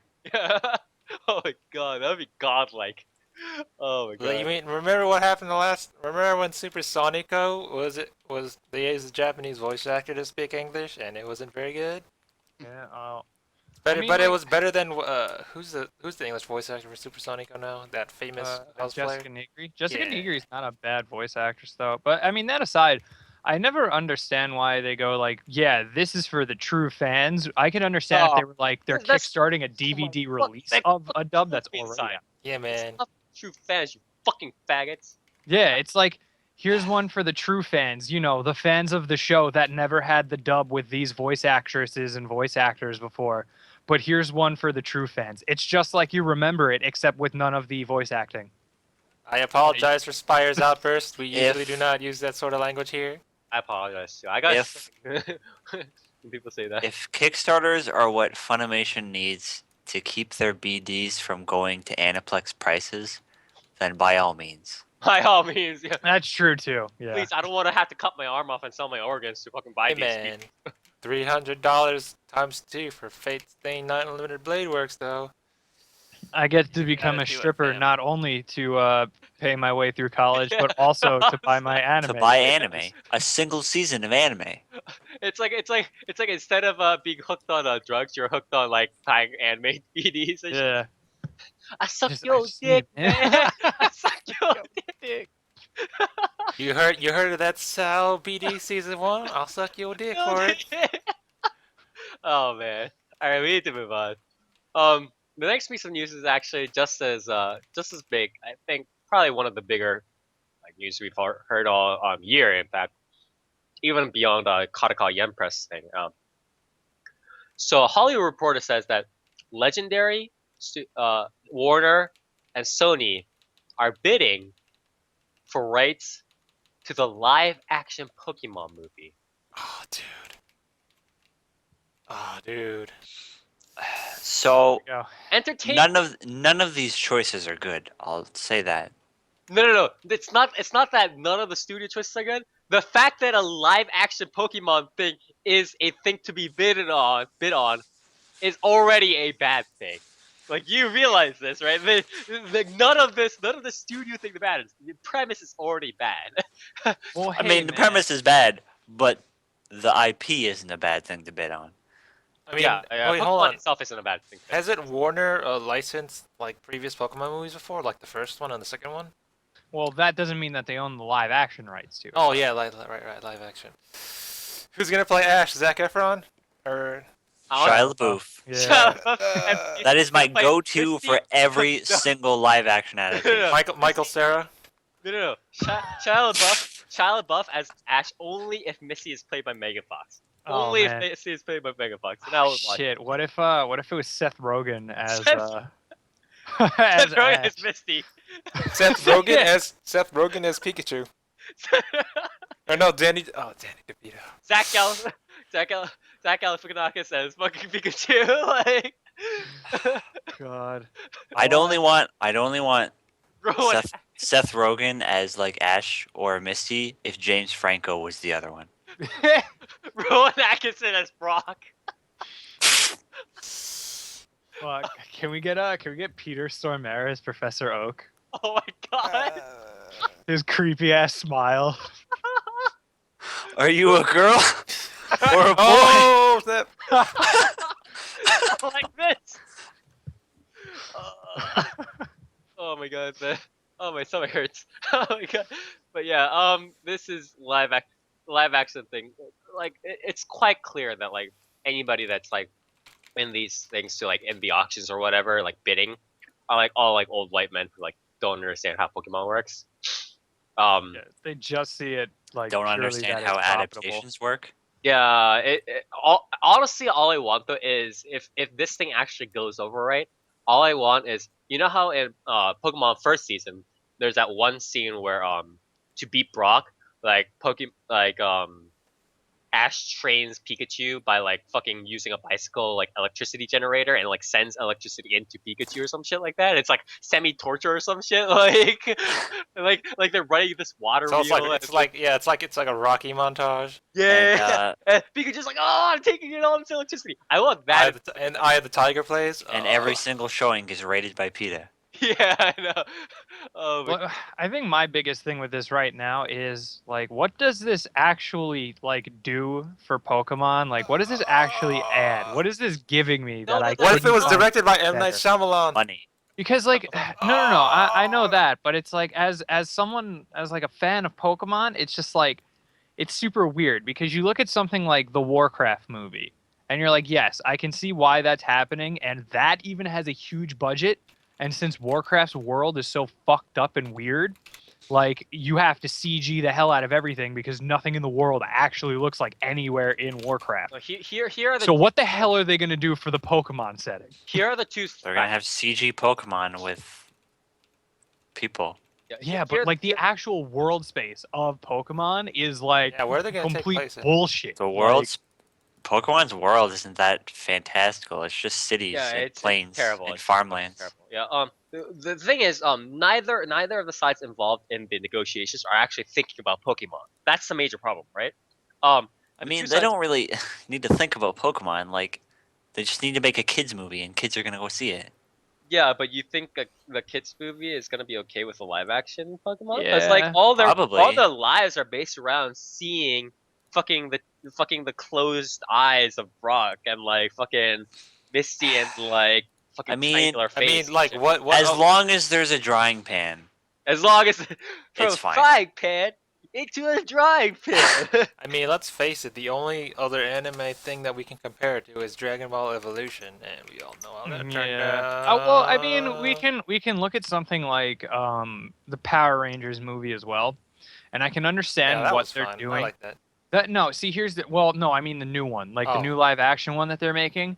I get where Well, they're the- coming from for The that. new one they're making is like all edgy and stuff. I Yeah. doubt Pokemon's gonna be like super serious. Leap to That's your the- doom. Yeah, that's the weird thing because it's like if Pokemon isn't super serious, it's not really adding much, but they play it safer because they'll get the child audience.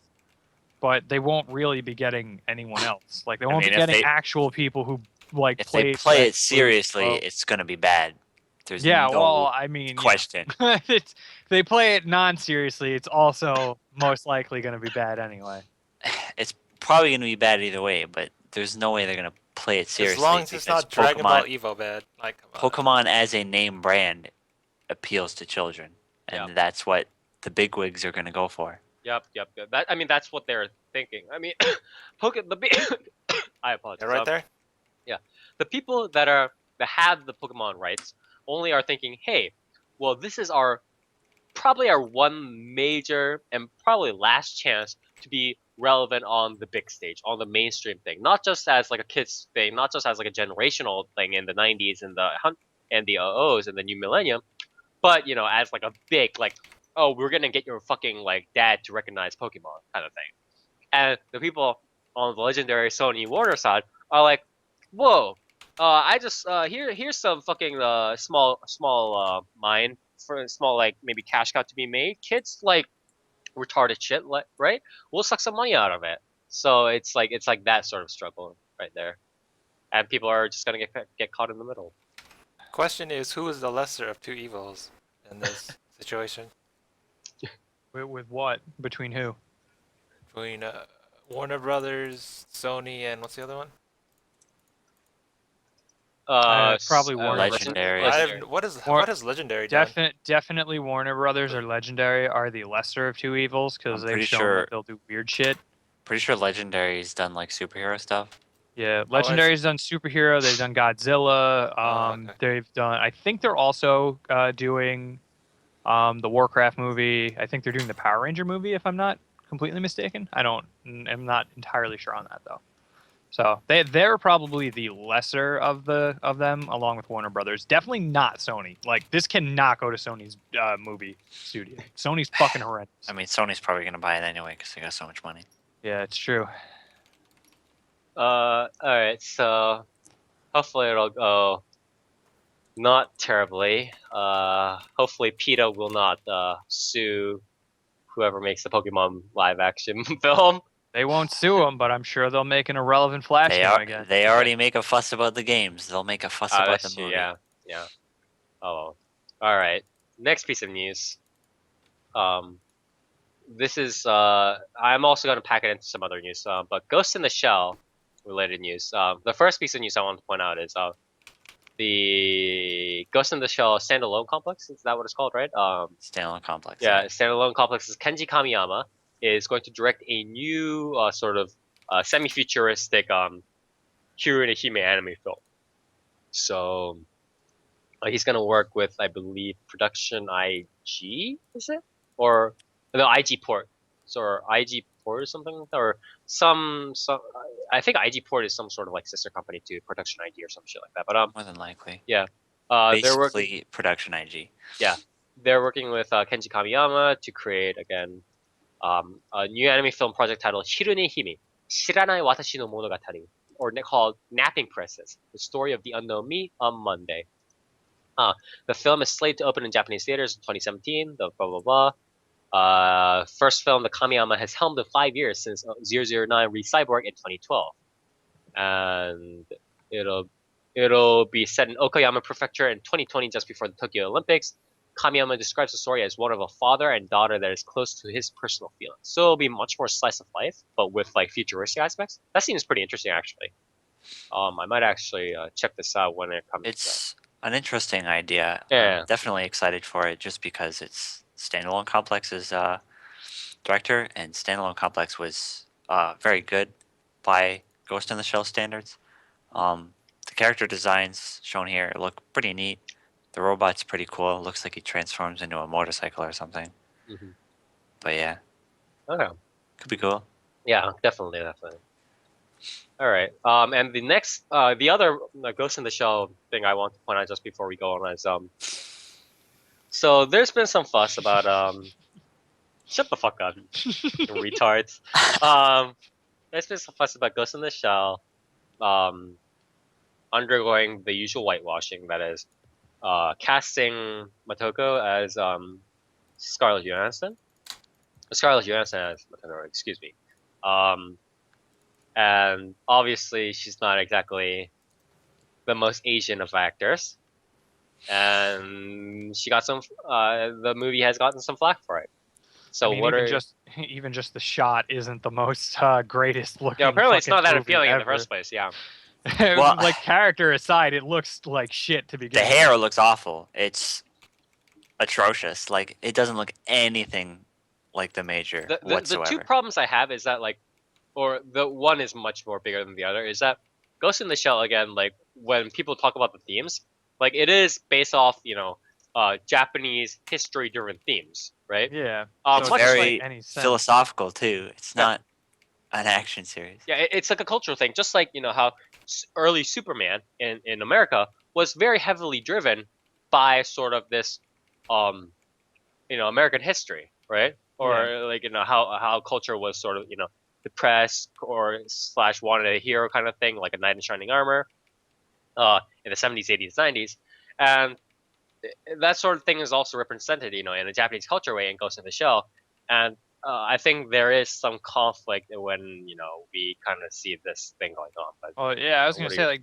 Ghost in the Shell, like a lot of its stuff comes from the fact that Japan is like a world leader in technology, but also not like a world leader in like militaristic like power or like actual like strength and whatnot. And I saw like a huge post talking about that stuff, and it's like, yeah, that's a very like it's a very Japanese like thing. Like no matter how you look at it, there isn't like it doesn't make any sense for an American for like any sort of American or super international like idea I that we it can be translated we well can all enough. see where like the whole like A list like actor thing comes up, but still it's still discomforting at Yeah, it's silly. Also, the idea that they tried to make her look more Asian with CGI that's I mean, bad. I really mean tickles that's my really wrist. gross. Like, just hire an Asian actor. I mean, Yeah. I don't care. You don't look Asian I enough. Like don't they're admitting care it at this about. point. I They're don't like care literally, about the whitewashing. I don't care about the fact that she's not Asian. but if you're just gonna wait It's just Scarlett Johansson to make her Asian, like, we'll just get an Asian. it's just the fact that it's like they're putting Scarlett Johansson in there because Scarlett Johansson is a big name. Mhm. I feel like with the right makeup and costume design, she could have pulled it off. But from the shots they've shown, she very much does not. Um, I mean, it's just Scarlett Johansson in it's like a just really Scarlett shitty Johansson wig. with a really gross looking wig. If they did the hair right, it could have looked good. But again, they didn't. It looks really, really bad. Um, from the shots they've shown, it looks like just it's going to be a really shitty action movie with a bunch of flips and shit, with scenes that mirror the original 1995 movie and have no meaning whatsoever. It's not going to be philosophical in any way. It's just going to be a dumb action movie, and anybody who's expecting anything out of this film is deluding themselves. Yeah, But it loses Near, a lot of its she's a cultural relevance. cyborg. It's unfortunate. Um, but yeah, we'll hopefully the fallout will subside and then we can kind of see it. But unfortunately, it's apparently the reaction from Japan has also been kind of like it's like actually the overseas people care about it a lot more than Japanese people do, and then a lot of Japanese people were like, well, there are really no good like who would they even hire as a Japanese voice actor? I mean, Japanese actor, right? Kana Well, Hanazawa. Yeah. a lot of the Japanese feedback is very xenophobic as well, as it always is, because Japan will be Japan. Yeah, But but I think they've been mostly subdued.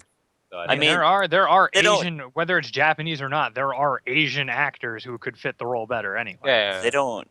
Japanese people don't care about Western movies most Yeah, of the that's time. true. Is the thing. Except unless you're Kojima. Yeah, well, And they That's already just- have, Ghost in the Shell, so it's like they don't really care. Like,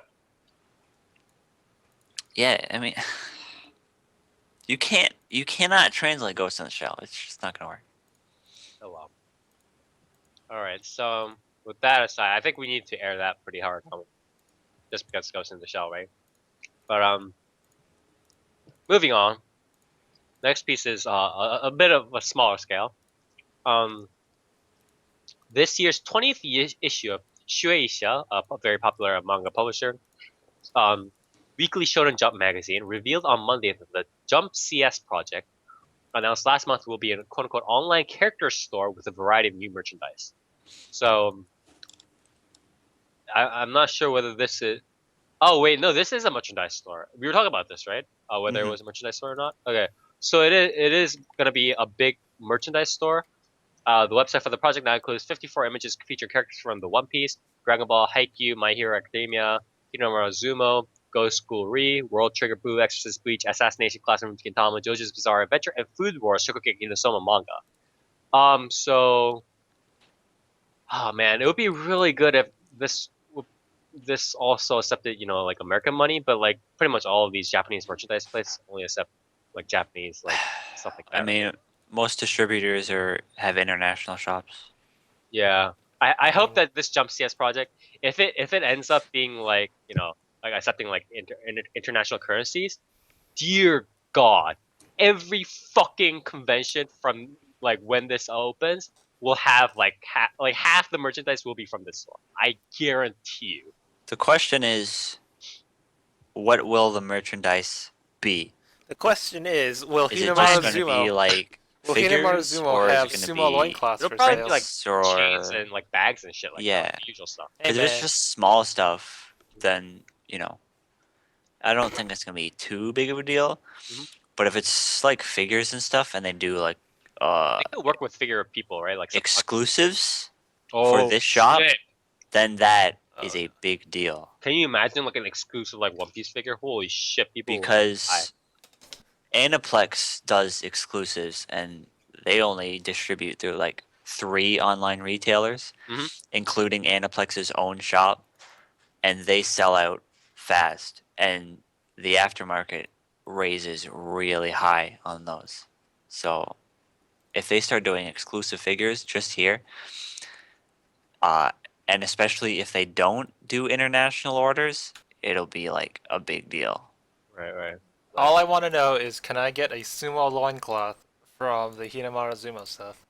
I can't see them not doing international orders unless like they're making such a low amount of fucking Oh, it's just like a super figures. small project, yeah. All right. Well, we'll see how it goes. Hopefully, again, hopefully it does become international. All right, two more pieces of news left before we just cover a little bit of people news. This is also a very interesting thing. I don't know what the fuck this is about. So bear with me here. I'm going to go through the steps and I'm going to show you why it's so ridiculous. The Idolmaster gets a live-action South Korean show. Auditions for new idol group are going to begin in mid-May. Most likely, one of these like second or third-rate fucking idol groups are gonna get it in Korea, or K-pop groups, whatever. But the show is tentatively titled The Idolmaster KR, blah blah blah. But this is the interesting thing. So when you think about the Idolmaster KR, what do you think of? Maybe you think of some sort of Korean like it's in Korea, Gangnam but style. yeah, again, you think of like maybe it's set in Korea, but maybe the live action things are all like Japanese idols or something like that, or like something is related to the Idolmaster, Can they right? just use like Korean idols instead of like, or their own Korean idols instead of having like Japanese idols I and mean, whatnot? I would No, think no, no, that it would just be like new sets of girls, new producer and Eh. stuff, but no, no. it's Listen, still listen. reference back to the original Idolmaster. Okay, so the show will blah blah blah follow the tone of previous works, blah blah blah, mutual idols growth, mutual friendships, whatever. However, the story will be set in South Korea and will follow South Korea's production and entertainment industry. The characters from the games will not appear in the show. So what I'm thinking at this point is, isn't this just the idol like regular K drama kind of shit? Yeah, Idols? Korean It's not master. even Idolmaster at this point. It is a K drama with Idolmaster slapped on the front of it. Yeah, it is literally K Idol drama. master, the Korean drama. I'm like, alright. Yeah, Okay. like why not just like what is even the point of calling it Idolmaster? Like, I mean, all will be forgiven if Conan O'Brien gets to be producer son, but oh no. man, yeah, I don't know. He does love the Korean Like ladies. all I fucking want is one of these really like pretty like K-pop idols to fucking dress up as Miki in cosplay and fucking do an episode, okay? Wow, you That's pervert. all I fucking want. Will Pervert. will a new girl join the idol group and be bullied into taking plastic surgery? Yeah, even though Dang. she already came into plastic surgery. You're but too ugly to be an Yeah. idol. Hey man, to be fair though, Near, if that was the case, then in Idolmaster we would have had someone be bullied into shaving their fucking head in the original. We'd have series. someone be bullied into losing weight. Oh my god, that hits so close to what's probably gonna happen in this series, anyways. But yeah, I mean, Well- I'm I'm not. tentatively interested, as long as they have like original characters and not like, I don't want no Korean Takane like eating Well, nongshim or something.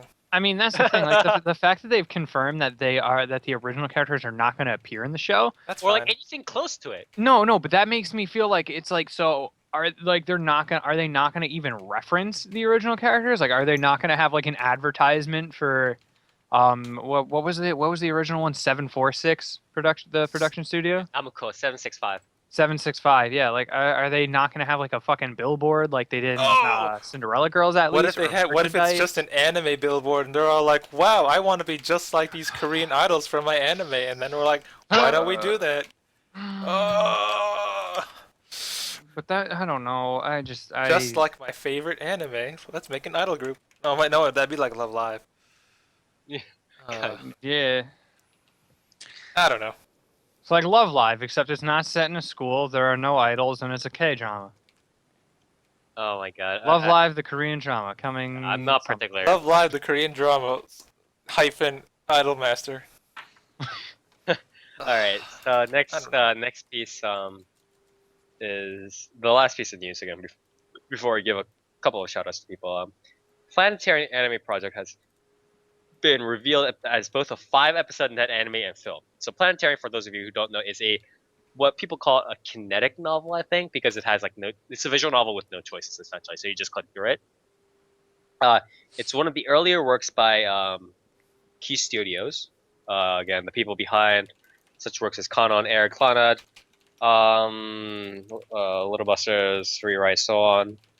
And this is people have been kind of clamoring for this to come out a bit more, but apparently it's just coming out as a net anime, so it's like 5 ONAs essentially, I think, and a film. I don't feel good about this, guys. I don't feel good about this at all, honestly.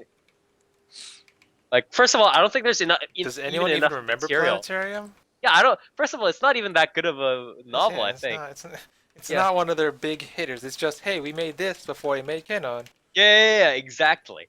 And then I don't think there's even enough material. It's not gonna be like it's not like their Kara no Kyokai of Type Moon at all. It's Yeah, just, yeah, I was exactly. gonna It's not say that like good. I can't say anything about this because I don't know what planetarium even fucking is. I'm confused as to why it's 5 episodes and a movie. Like, do the 5 Oh. episodes lead into the movie, or are the 5 what if episodes it's like- literally just I the think- movie? Oh god, what if split it's up? what if it's like the Clannad movie where had like it was just a really bad retelling of the original Clannad and I hated it. I hated it so much. No. Okay, so the net anime. Okay, here it goes. The net anime will adapt the main game story, and the film will be quote unquote another story about what happened. No, it is just like the Clannad movie. It'll be an after story. It'll be an after story. Oh, The film okay. will be an after story, I think. That It's makes not. me feel slightly better. Yeah, the Klana movie was something else. Don't talk about that. I was so excited for Triggered. it. And then I was like, this is not good. I did not. It's like Kantai Collection Episode 3 that got level. an English dub, bad. right? The Klana movie. Yeah, it did. Yeah. Maybe it'll be like the Contact Collection movie. So Except, oh, speaking, I'll speak about that later. No, I saw that one. Yeah. All right. But yeah, this is. God damn it! It looks really good. Like the production values look like it's fucking through the roof. Is it UFO Nice. table level or like compared to something? Like look at the fucking poster. It's like it seems like near UFO table shit. The PV looks pretty good too. But Jesus Christ, not like this, dude. Not Man. like this. it's all right. All right. Just ignore it. Two small pieces of people news before we go on to shoutouts callouts. The first one is an unfortunate death. The Toru Ohira, the voice, or Ohira Toru, the voice actor behind the Japanese dub voice of Darth Vader and Homer Simpson. He voiced he voiced roles in stuff such as Gatchaman F, or Gatchaman F, Gatchaman 2, blah blah blah, and Osamatsu-kun, the remake, I believe, and Gaimon in One Piece. He passed away on April 12th at the age of 86. So, again, condolences to friends and family. And then on a bit of happier news, Junichi Miyake, or Miyake Junichi, and Nishimata Aoi, the artist, have married. They had a ceremony at Tokyo Disneyland. Oh wait, they're going to have a ceremony at Tokyo Disneyland. Blah blah blah. Nishimura. Oh, okay.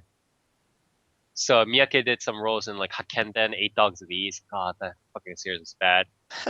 Nishimata, an illustrator and former cosplayer. Cosplayer? What the fuck?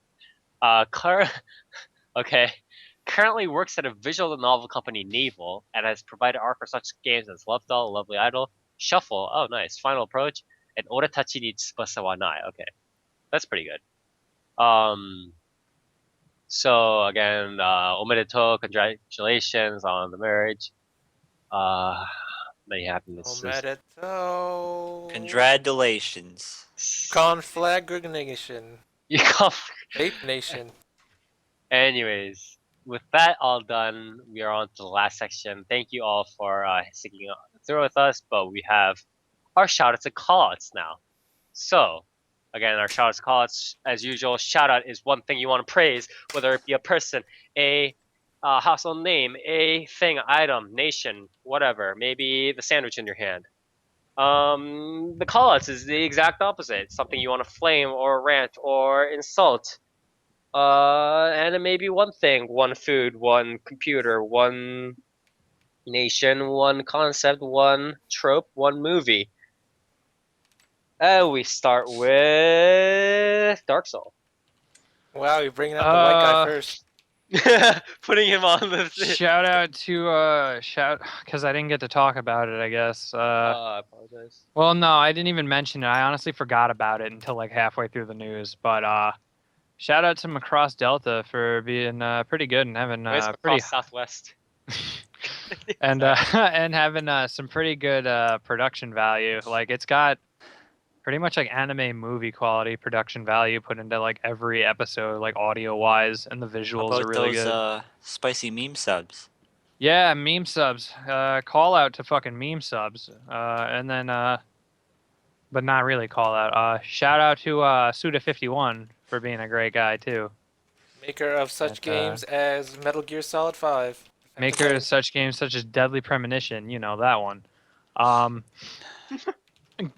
God, and then my call out, I guess my call out's gonna be to I really know what to make my call out to. Oh, Dark is unusually happy these past 2 weeks. He doesn't have a call out.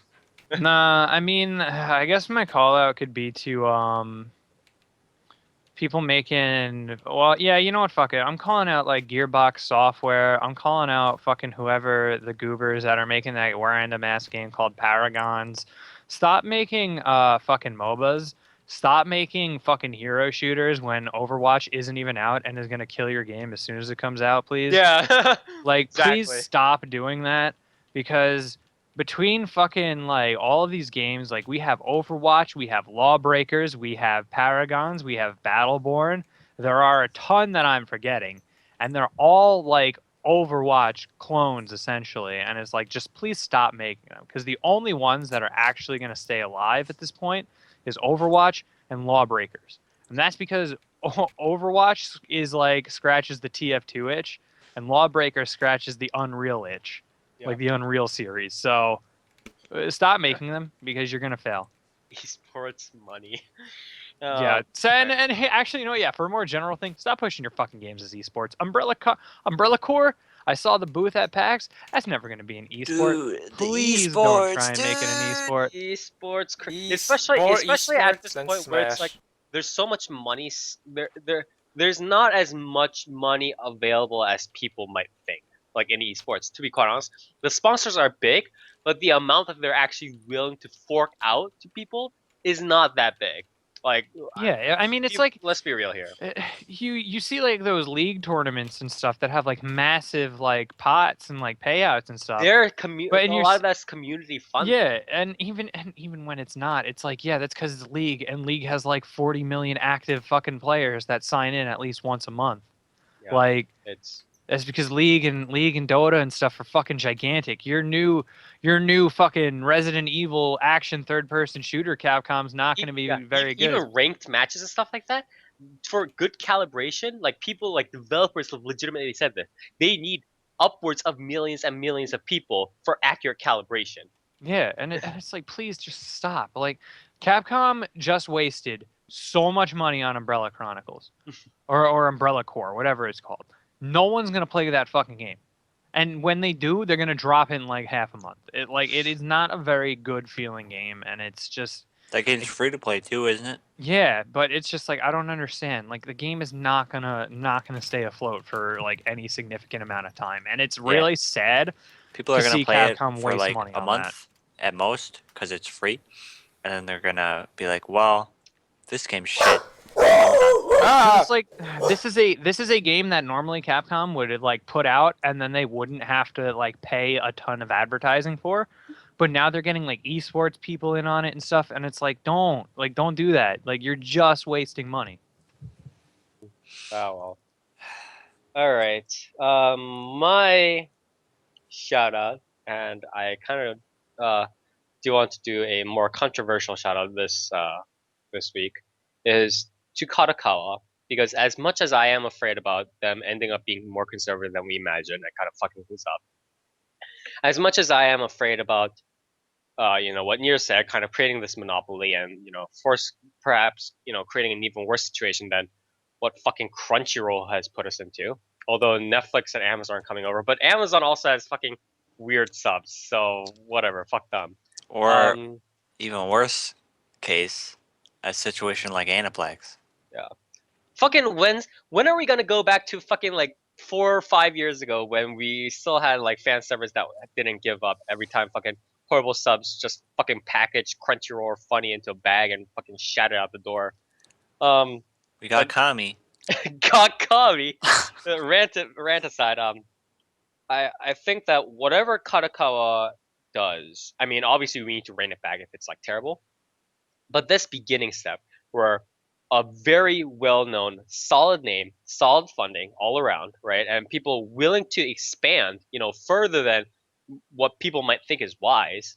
Um, I think we need more of that, honestly. I think that's the only way to break the bottleneck. I think that's the only way to make sure prices stay reasonable. I think that's the only way to start reaching this point where we don't have fucking, manga being translated or by Yen Press like 50 years after the first volume comes out in Japan.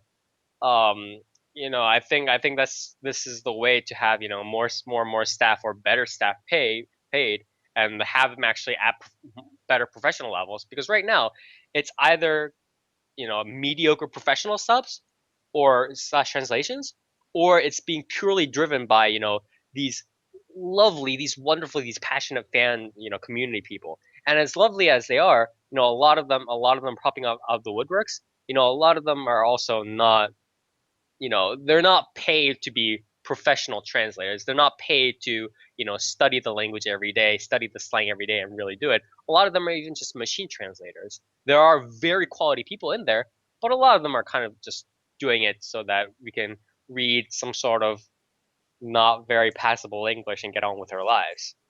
So I think this is definitely a step forward in terms of how we can really break the anime bottleneck. So I like to call it. My call out, damn it, I actually did have a call out. Was fuck, what was I gonna say? It wasn't gonna be to legendary slash Sona slash Warner, although that's a very good call to have. It was gonna be in the new summer. Was it South Korea for Idolmaster? So, that's actually very close to. Shit, I think it was gonna be no, okay. Yeah, I think it was gonna be yeah, I'll just actually give You it to can you. do Fucking, it. I believe in you. I, I I'm don't just gonna believe give in it you, to. but do it anyway.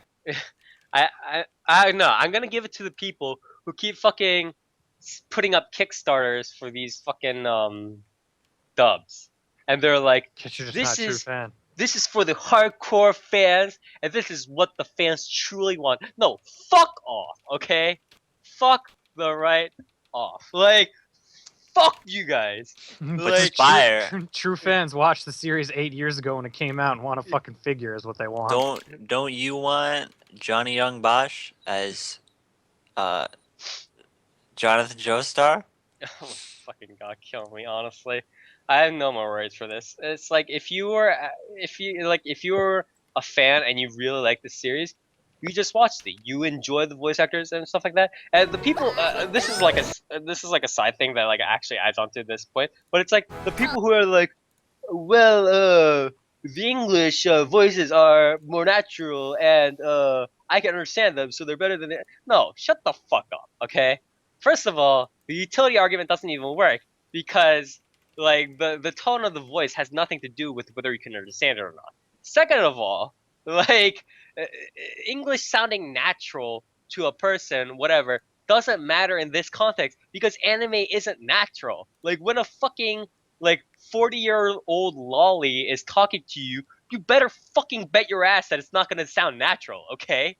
And like when Japanese people sound squeaky with a fucking lolly, of course, cause it's a fucking midget.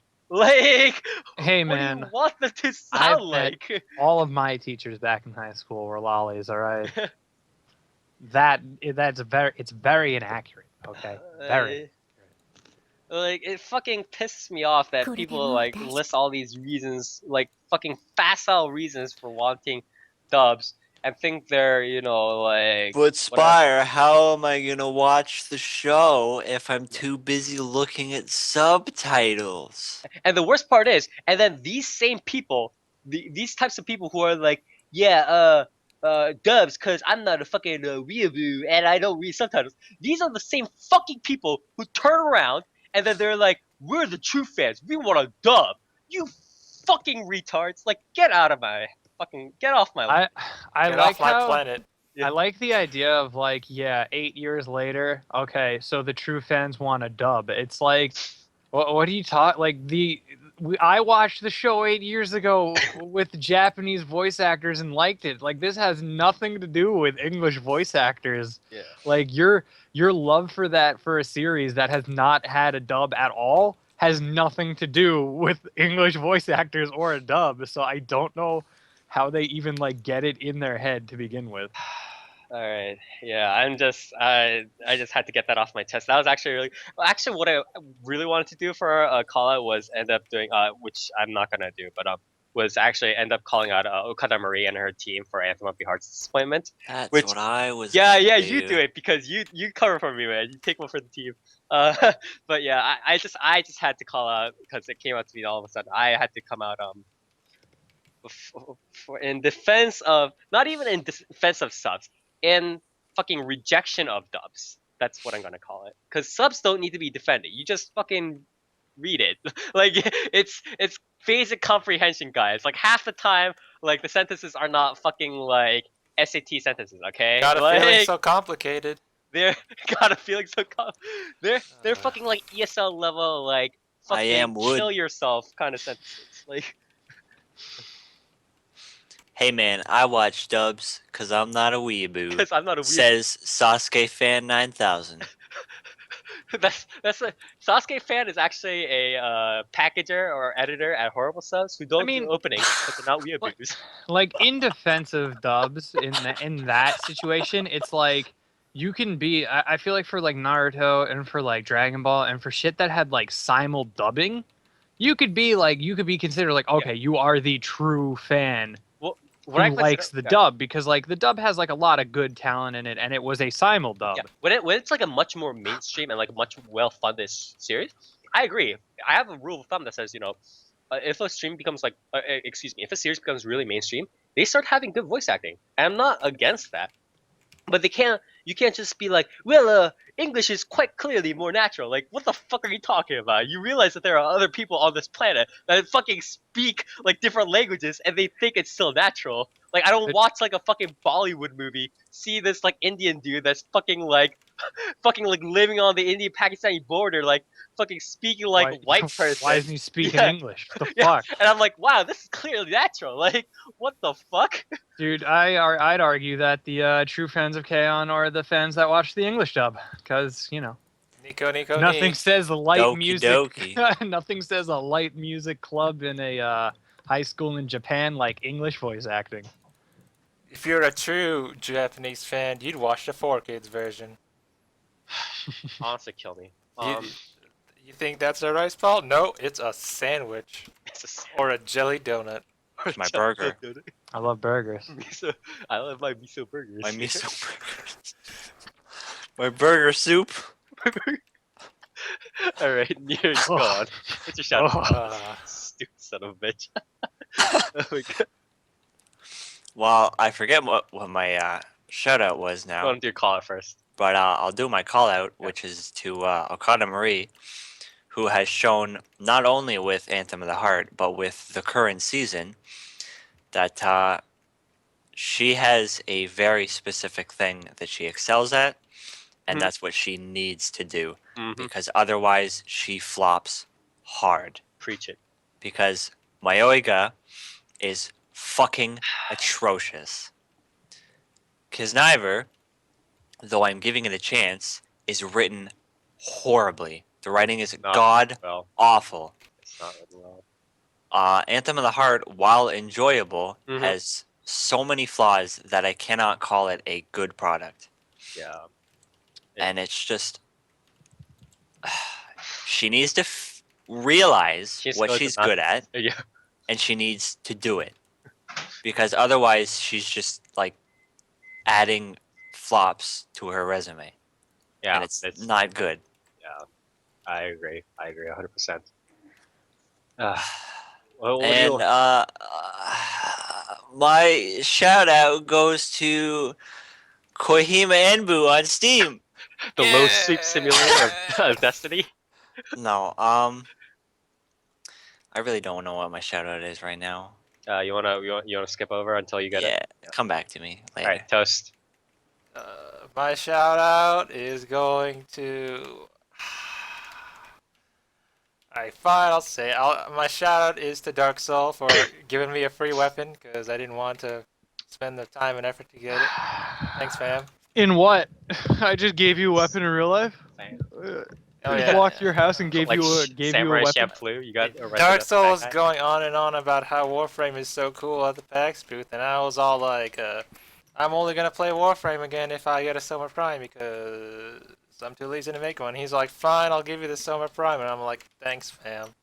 I'd like to also point out that I spent like $7 based on that. By the way, in-game cash, I spent $7 okay. on toast. I gave you a Frost Prime, whatever's. So I don't Yeah, know. it all evened out pretty much.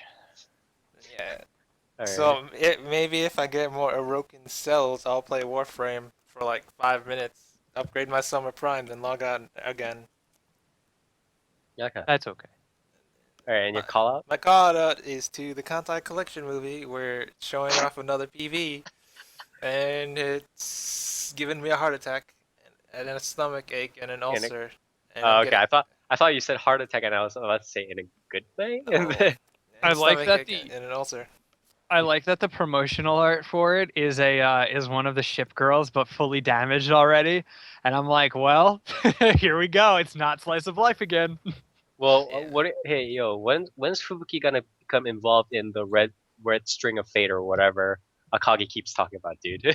They already passed that with Midway, so what's there to like? They There's survived. gonna be another Midway. red string of fate. Yeah. I mean, this one has Yamato in it, and it might be Operation 10 Go, where Yamato's spoiler sinks.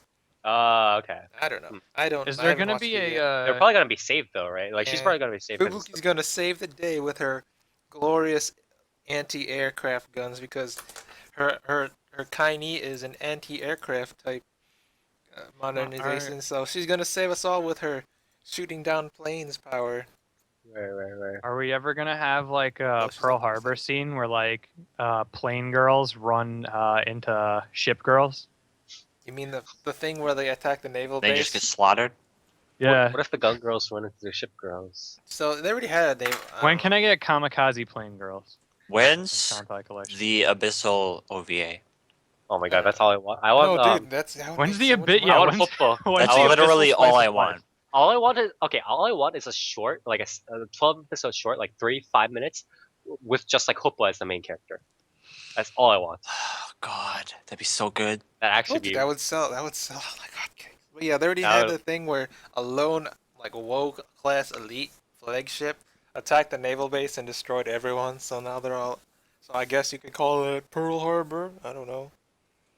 No, I Yeah. literally want the imagery of just a plain girl sprinting into a ship girl and I exploding. mean, you'll have to wait for the Strike Witches X Contact Collection cross girls on Panzer, because you know they're gonna do that. Oh my god. Oh boy. Oh Can't wow. I'm not. All right. I can't help but not but be excited for it, even though I know it's gonna give me like cancer. So, You're like slowly killing yourself, honestly. I mean, this is what you do on a daily basis, but I'm still gonna Yeah, watch that it. is true. All Spire, right. the guy who wades through the shit fest that is Batoto Comet, looking for the one grain of like gold that he's gonna post in the Discord, and be like, Well, "This is I mean, totally worth it." even then though, it's still he still posts shit though. That's the thing. Like It's I just mean, it's the just holy that. grail of shit. he's seeing how deep he can go first. I mean, it's just It's that my. just Spire's life is a paradox on. God damn it! You stole my line. Uh, it's a paradox spiral. I Karno was killed trying guy. to interrupt Toast and Dark so hard just to get to that line, but it just cuts it. I'm like, God damn Good it. job, Nir. Well. All right, Nier, do you have your shout out? My shout out goes to Lulaco's mom. I just Wow, spat out my She's drink. spoilers. awesome. She's great. And she shows up for like 10 seconds. She's best girl of the year, guaranteed. She's pretty No good. questions. She's pretty good. All right. With that in tow, again, this was episode 43 of 4Player Animecast. Thank you very much for joining us again. For those of you who like what we do and are new to our stream, we do stream this live every other week at 10 p.m. Eastern Time. Starting at 10 p.m. Eastern Standard Time, we talk about anime, manga, visual novel stuff like that, all the best. If you want updates on what we stream and what we do interviews, we do game casts, usually anime stuff like that on our 4Player Anime Cast stream. Follow us on our Facebook, Twitch, Twitter for updates and more. And we also have our own site, 4PlayerAnimecast.moe, where we do our live streams of our visual novel cast because we're not allowed to do that on Twitch. Thankfully, we have integrated the Hitbox and Twitch experience, so you can meme all day on Twitch chat while watching the 3-second delay of a Hitbox. But yeah, that's about it. And with that, we are off. And as always, see you next time. Nico, Nico, Nico. Sayonara. Long live